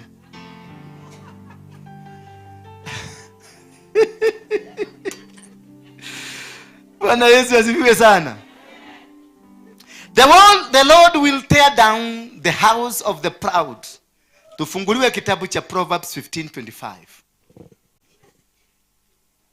So it is very important. Mumeboeka na mimi? Mlaiwa wa pastor wala hujiatia. Wametuikilia sana. Mmefurahi? Mutabadilisha? Yes. Mutengeneze leadership. Mutengeneze kila mwisho wa mwezi, Saturday ya mwisho wa mwezi tunakuja hapa sisi zote.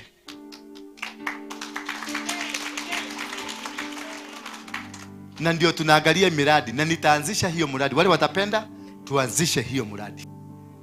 Nitakuwa nakuja kwako kule mko tunaona hapa. Hamutaishi kule mnaishi. Wangapi wanaishi Kibera? Wa Kibera? Mukuru kwa Ruben? Korogocho? Ni wengi sana. Yes. Mlipo manyumba? Mnakaa wapi sasa? Kwa wenyewe? Kwa shule? Msijali, kuna mtu tunatafuta shamba mahali. Kuna mahali nataka kukomboa shamba kubwa. Kuna mtu amenipatia machuma na mabati. Tutawajengea tu nyumba kidogo. Tukitafuta mahali tutanunua shamba kubwa. Muende huko. Hiyo tutafanya. Shamba ndio ijapatikana, lakini tutapata tu, msijali. Tumefunguliwa hiyo kitabu Proverbs 15:25. Iko wapi? Watu leo ni kama wamechanganyikiwa. Walisikia ni masingo leo akashindwa kufanya kazi. Hapa hakuna kitu mtapata. Iko ama hakuna? Mwenyezi Mungu huyabomoa makao ya wenye kiburi. Haleluya. Lakini hulinda mipaka ya makao ya mjane. Lakini ni mjane mgani? Wa ukweli. Mtu aliye mwaminifu, mtu aliye kwenye mipango mizuri. Mwenyezi Mungu huyabomoa makao ya wenye nani? Kiburi. Lakini hulinda mipaka ya makao ya mjane. Ni kwa nini akalinde? Ni kwa sababu ako na kusudi na maisha yako. Ako na plani nzuri. That God says, I have got good plans. Plans not to destroy you, but plans to make you better and prosper. Huyu Mungu amekupangia mipango mizuri. Ukamtii, urudi kwake, ukae jinsi anavyotaka. Maisha yako hayataenda mrama tena. Atabomoa wanaokukejeli, akujenge wewe. Atabomoa waliokuonea, akuinue wewe. Atabomoa wanaokutesa, akulinde wewe. Atabomoa nyumba za wasinzi, akulinde wewe. Wewe ni mtu mzuri. You are good. Sema I'm good. Sema I'm a product of heaven. Kitabu cha 1 Timothy 5 verse 3 tutamalizia hapo. Ndio mchungaji mwingine hapa kuje tuongee kidogo. Kisha ningetaka kabla tukimaliza tutaombea nchi yetu. Na kutoka leo nataka niwafanye intercessors. Kutoka siku ya Jumapili kesho mpaka Jumapili, mahali popote upo, tuiombee nchi yetu. Maana kuna giza kubwa linakuja. Na Kenya itatokomea. Na Kenya tusipoiombea vizuri, mwezi wa 9, wa 10, 11 hapo, tutakuwa na bendera nusu mlingoti. Sijui ni ya kwa nini, sijui. Si msiende mkaseme alisema kuna mtu atakufa. Sijui ni kwa nini. Lakini mimi niliona bendera ikiwa nusu mlingoti. Mimi sijui. Msiende kuniquote ati alisema, mimi sijui ni kwa nini, lakini itakuwa nusu mlingo. Lakini Mungu akaniambia tukiomba atasimama.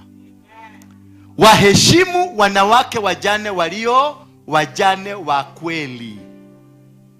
Halo. Tuendelee baba.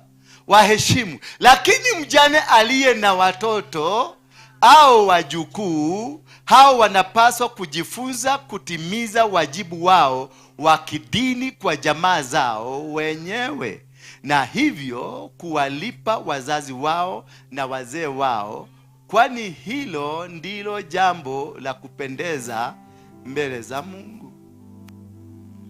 Kwa hivyo wajukuu na watoto, nani ana jukumu la kuwalinda? Ni wewe. Sio huyo bwana unaedaka anakutoa roko na yeye. Ni wewe kwa mikono yako. Na uwatunze wajukuu. Wasimame katika misimamo mizuri ya kidini. Watoto wenu wamesimama vizuri. Ama unasema tagu baba yao akufe maneno iliharibika. Tagu kuma ithe wa yaku ari niguo majiri yako gucia bangi kwenda huko. Tolo aliwacha kama amepanda bangi. Ama kabla ya kufa sema watoto mwanza kuvuruta bangi nimeenda. Mama ndio nguzo. Ndio mfano mzuri wa familia. Shika watoto wako, wakalishe chini, ongea na wao, watengeneze wakuwe watu wazuri wa kukaa kanisani kwa Mungu. Wapeleke mikononi mwa Mungu. Be a blessing children. Be a blessing.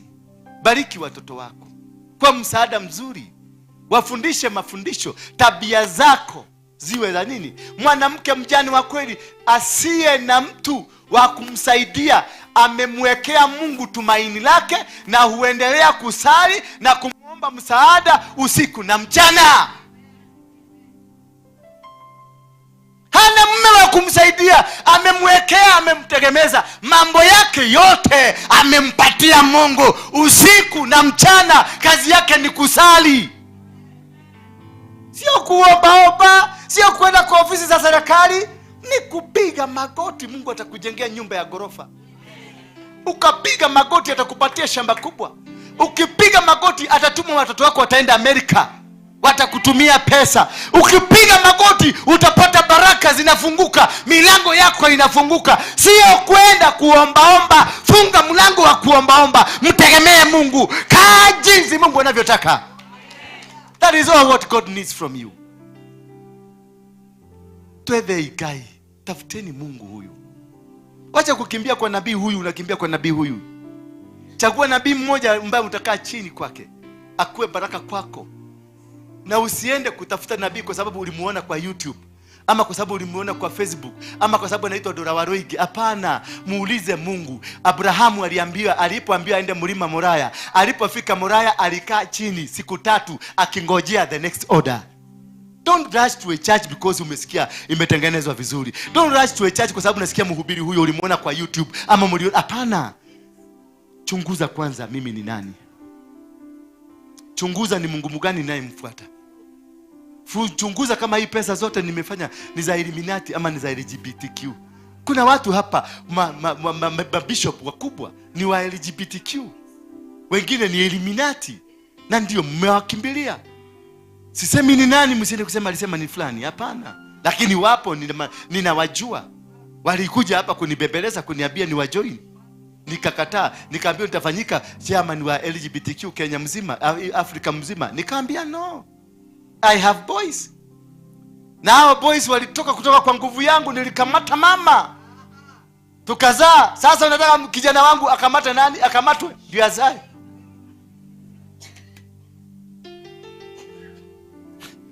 Nikule pesa hiyo. Watoto wangu sinao bado watafanya hivyo. Nikakataa. Ikakabidhiwa mtu mwingine. Nikaambiwa sasa angalia venye tutainua mtu hapa. Nikaambia nendeni muinue naye Mungu ataniinua. Haleluya. Nikaambia mimi mwenyewe nilipatiwa pesa na Ukambo niuze Uhuru. Nilipatiwa 40 million. Nikaambia Ukambo nitakugonga hiyo kichwa yako ipasuke. Alikuwa kwangu kwa nyumba. Nikamwambia nitakugonga hiyo kichwa ipasuke. Mimi siwezi uza. Mama yangu, baba yangu alikuwa Maumau, General Waroige. Mama yangu alikuwa Maumau, hata mimi ni Maumau.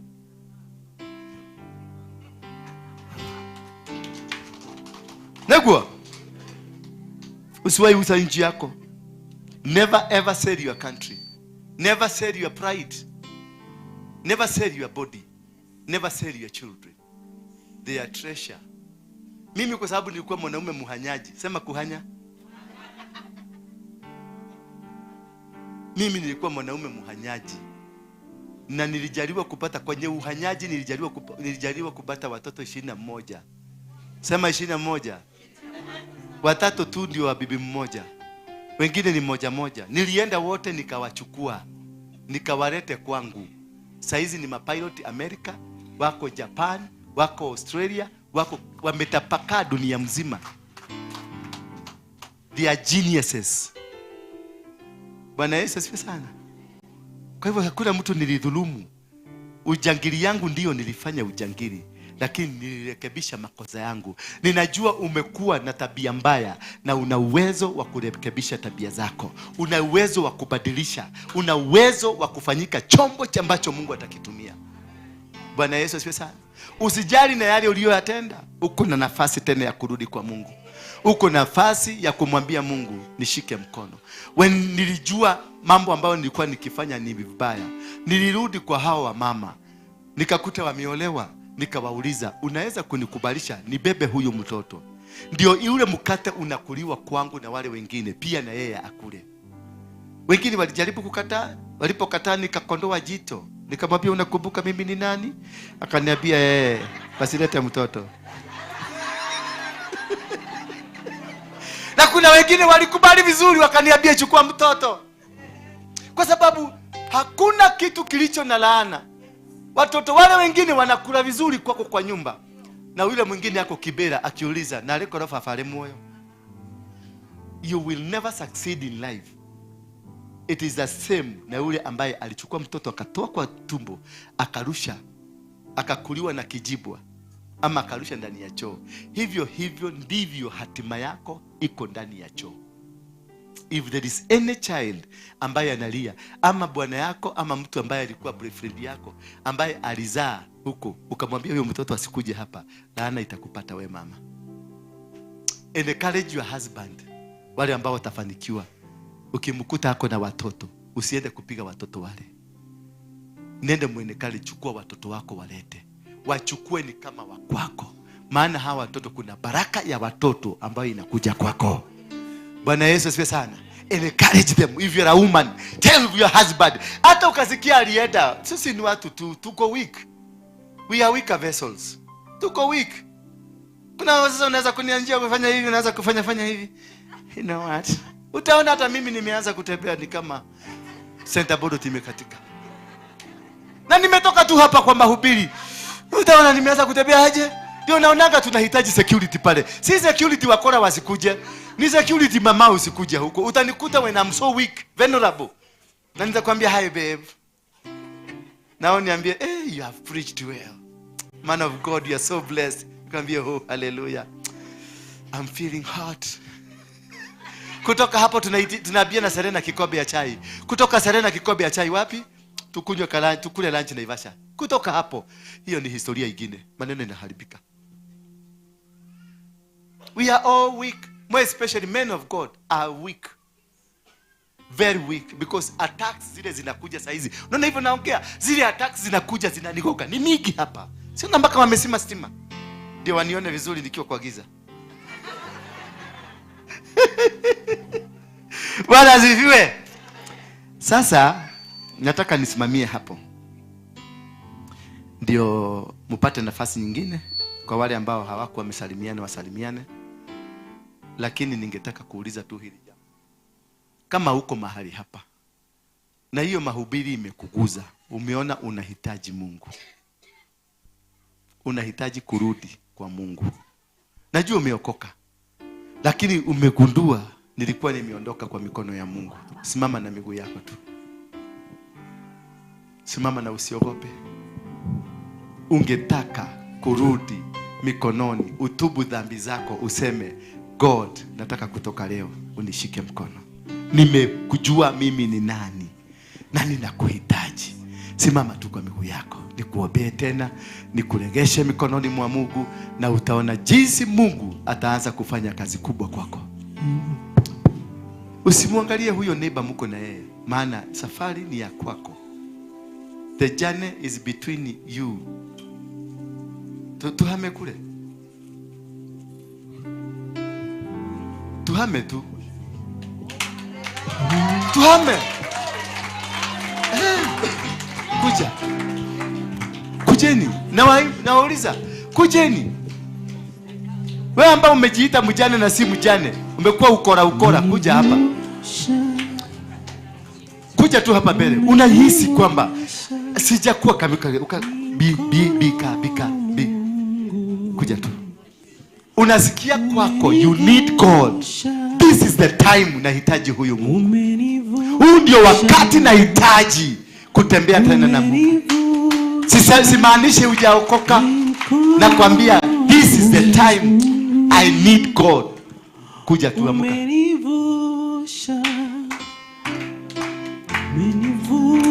Na kusubiri bado, na kusubiri. Wapigieni makofi wanapokuja. Wapigieni makofi wanapokuja. Wapigieni makofi. Nilikuwa kama nyinyi tu wakati kuliitanwa. Mungu akakuza, na kutoka siku hiyo maisha yangu yamebadilika. Jamani, maisha yako itabadilika. Na sisi kukusubiri, wacha kuniangalia na macho baya. Kujeni tu. I'm still waiting for you.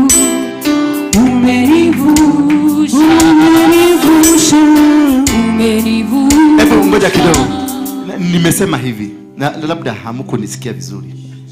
Nimesema ninajua uliopewa toba, ulienda na unaenda church kama dini, lakini umegundua kuna kama kosa nilifanya mahali fulani, na ningehitaji Mungu anibadilishe, aniregeshe. Hiyo ndio ninamaanisha. Simama tu, kwa sababu najua kuna mwingine alienda akatoa roho, kuna mwingine alienda akaachana na Mungu akafanya vitu zingine. Amuka tu kama ushai kufanya kitu kama hiyo. Kuja tu, maana Mungu anataka kurudi kwako kama mume wako. I want just to reunite you with God as who? As your husband. That is all what I want from you.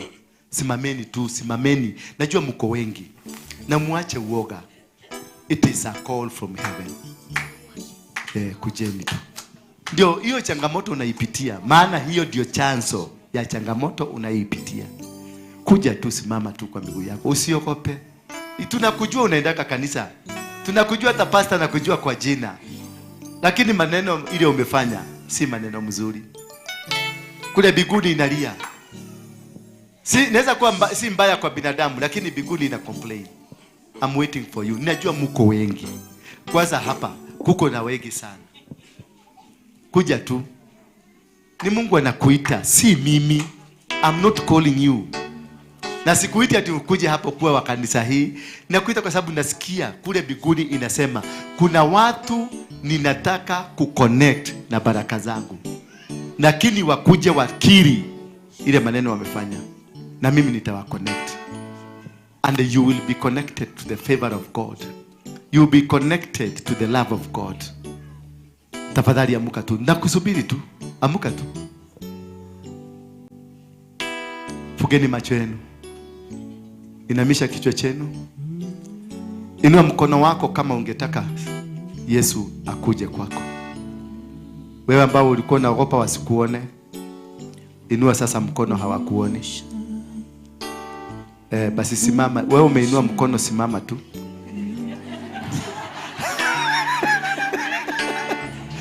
Simama tu, kuja.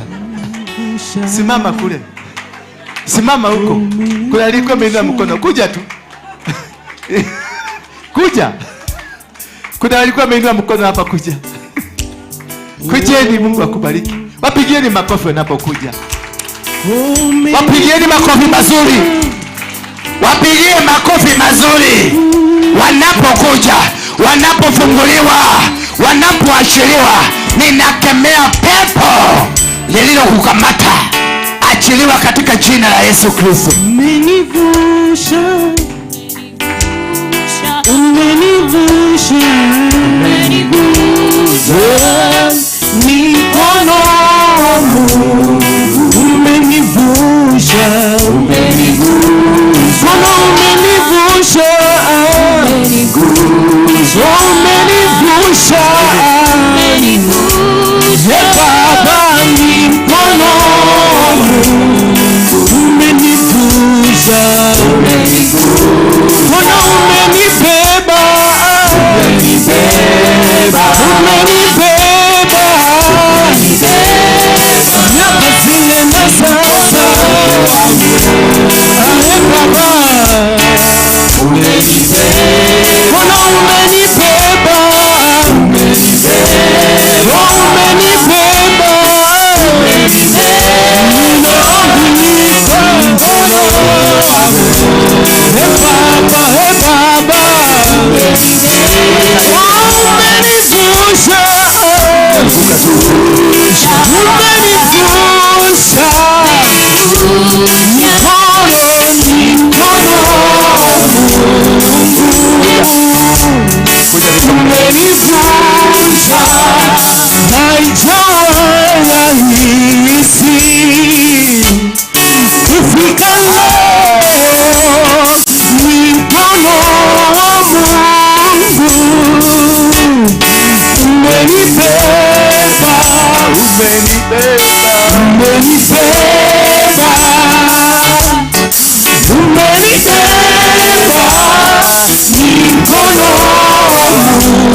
kidogo.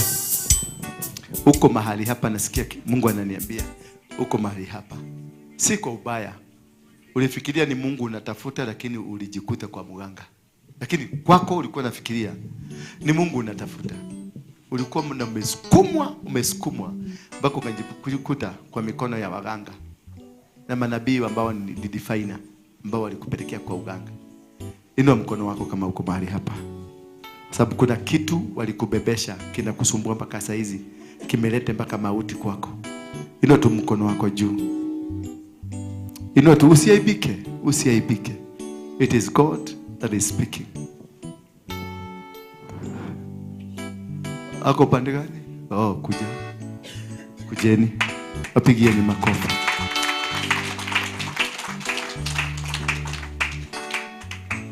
Uko mahali hapa, watoto wako wamekuwa kitu ambacho hukutarajia kinaweza kutokuwa kwako. Wamekuacha kabisa, tabia zao zimekuwa ofu kabisa. Simama tu kwa miguu yako.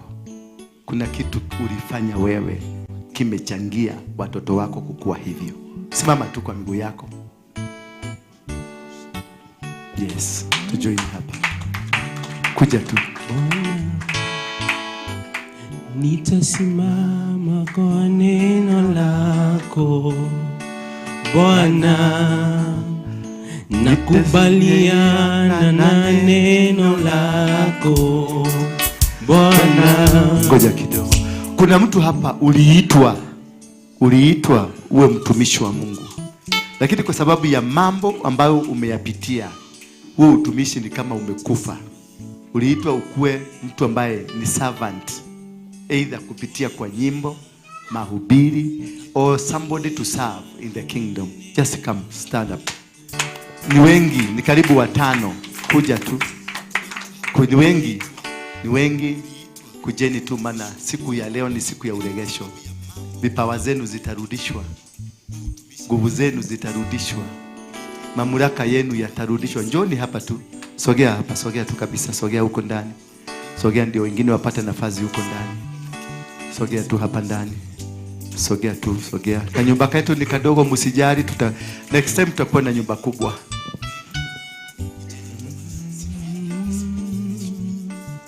Bwana, nitasimama kwa neno lako Bwana. Mwambie Mungu, nitasimama kwa neno lako. Na neno lako Bwana. Kaeni tu. Nitasimama kwa neno lako Bwana. Nakubaliana na neno lako Bwana. Nitasimama kwa neno lako Bwana. Nakubaliana na neno lako Bwana. Nitasimama kwa neno lako Bwana. Nakubaliana na neno lako Bwana. Nitasimama kwa neno lako Bwana. Neno lako tunza ni tumaini. Ni neno lako tunza halibadiliki. Kila unilosema ni kweli, hata nikigawia ni kweli. Ahadi zangu kwako ni kweli, hata zikikawia nakubaliana na neno lako Bwana.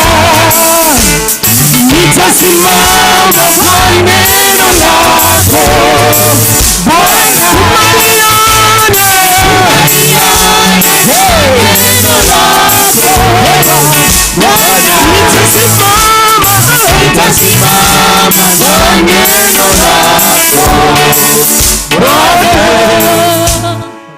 Asanteni sana. Hiyo hatua ambayo mmeichukua, kuchukua hatua peke yake, maisha yenu imebadilika. Wakati Mungu alimwambia Abrahamu apeleke mtoto, sio mtoto alikuwa nataka hatua ya Abrahamu. Kisha kutoka siku hiyo Mungu akasema I swear, aliapa kusema ya kwamba Abraham, kizazi chako kitabarikiwa. Abraham, maadui wako wataangamia. Abraham, nitakuwa na wewe. Abraham, nitatembea na wewe. Hiyo hatua tu kutoka hapa. Mnaweza kuona ni kama hawa, anaweza kuona kuna wale wamebaki hapa hawataki kuja maana ni welevu kualiko. Lakini mark these people. Waangalie, kama mnajua kupiga picha, pigeni, uende ukae na picha. Utaona in 1 month from today you will give testimonies. Mwezi mmoja kutoka sasa mtapatiana testimony, shuhuda mbalimbali. Inua tu mikono yako nikuombe. Sema, Bwana Yesu, mwana wa Mungu uliye hai, nimetubu dhambi zangu na nimetubu mamlaka ya kishetani yaliyokuwa ndani yangu. Nimejitenganisha na ushetani. Nitakufuata wewe Yesu. Nitakufuata wewe Yesu. Na nitamfuata Mungu wa mbinguni. Nitakufuata wewe Mungu. Nisamehe dhambi zangu. Nisamehe dhambi zangu. Nitakaze kwa damu ya Yesu. Nitakaze kwa damu ya Yesu. Nifanye kiumbe kipya. Kiumbe kipya. Unifute kwenye kitabu cha mauti. Unifute kwenye uniandike kwenye kitabu cha uzima. Uniandike kwenye kitabu cha uzima. Mimi ni mtoto wako. Mimi ni mtoto wako. Wewe Jehova, nisaidie. Nisaidie. Nikupende zaidi. Wewe shetani, hatuna mahusiano tena. Hatuna mahusiano. Umenitumia sana. Umenitumia sana. Hautanitumia tena. Hautanitumia tena. Somebody say amen. Amen. Baba, ninakushukuru, nasema ni asante kwa watoto wako hawa. Baraka ni zako, mamlaka ni yako. Ninakuja kinyume na milango yote ya shetani. Every foundation of the devil, every evil spirit in them, I dismantle you in the mighty name of Jesus Christ. Ninawatenganisha na vitovu vya kishetani. Ninakutenganisha na damu iliyo na laana ya kijamii na ya kifamilia. Ninakutenganisha na maneno na majina ya kimaeneo. Ninakutenganisha na nguzo za kifamilia na nguzo za majina and the family blood. From today I disconnect you from the plans of the evil. I connect you to the plans of God. The plan to succeed you, the plan to prosper you, the plan to grow you, the plan to make you great. Kichochote kilichokuwa kimeibiwa, viwe ni vipawa vya mbinguni, viwe ni vipawa vya kihuduma, iwe ni biashara, iwe ni watoto, zote ninaziregesha kwako. In Jesus' name. Somebody say amen. Amen. May the Spirit of God fill you now. In Jesus' name. In Jesus' name. Oh, thank you, Father. Mubarikiwe. Unapoenda kutulia, na ningependa baadaye kuwaona, kukutana na nyinyi. Kuna mawaidha ningetaka kuongea na nyinyi. Kwa hivyo tukimaliza, tutakaa upande ule mwingine, ule wa mwisho pale. Ningependa kuongea na nyinyi na ningependa kuwa msaada kwenu. Amen. Thank you. God bless you.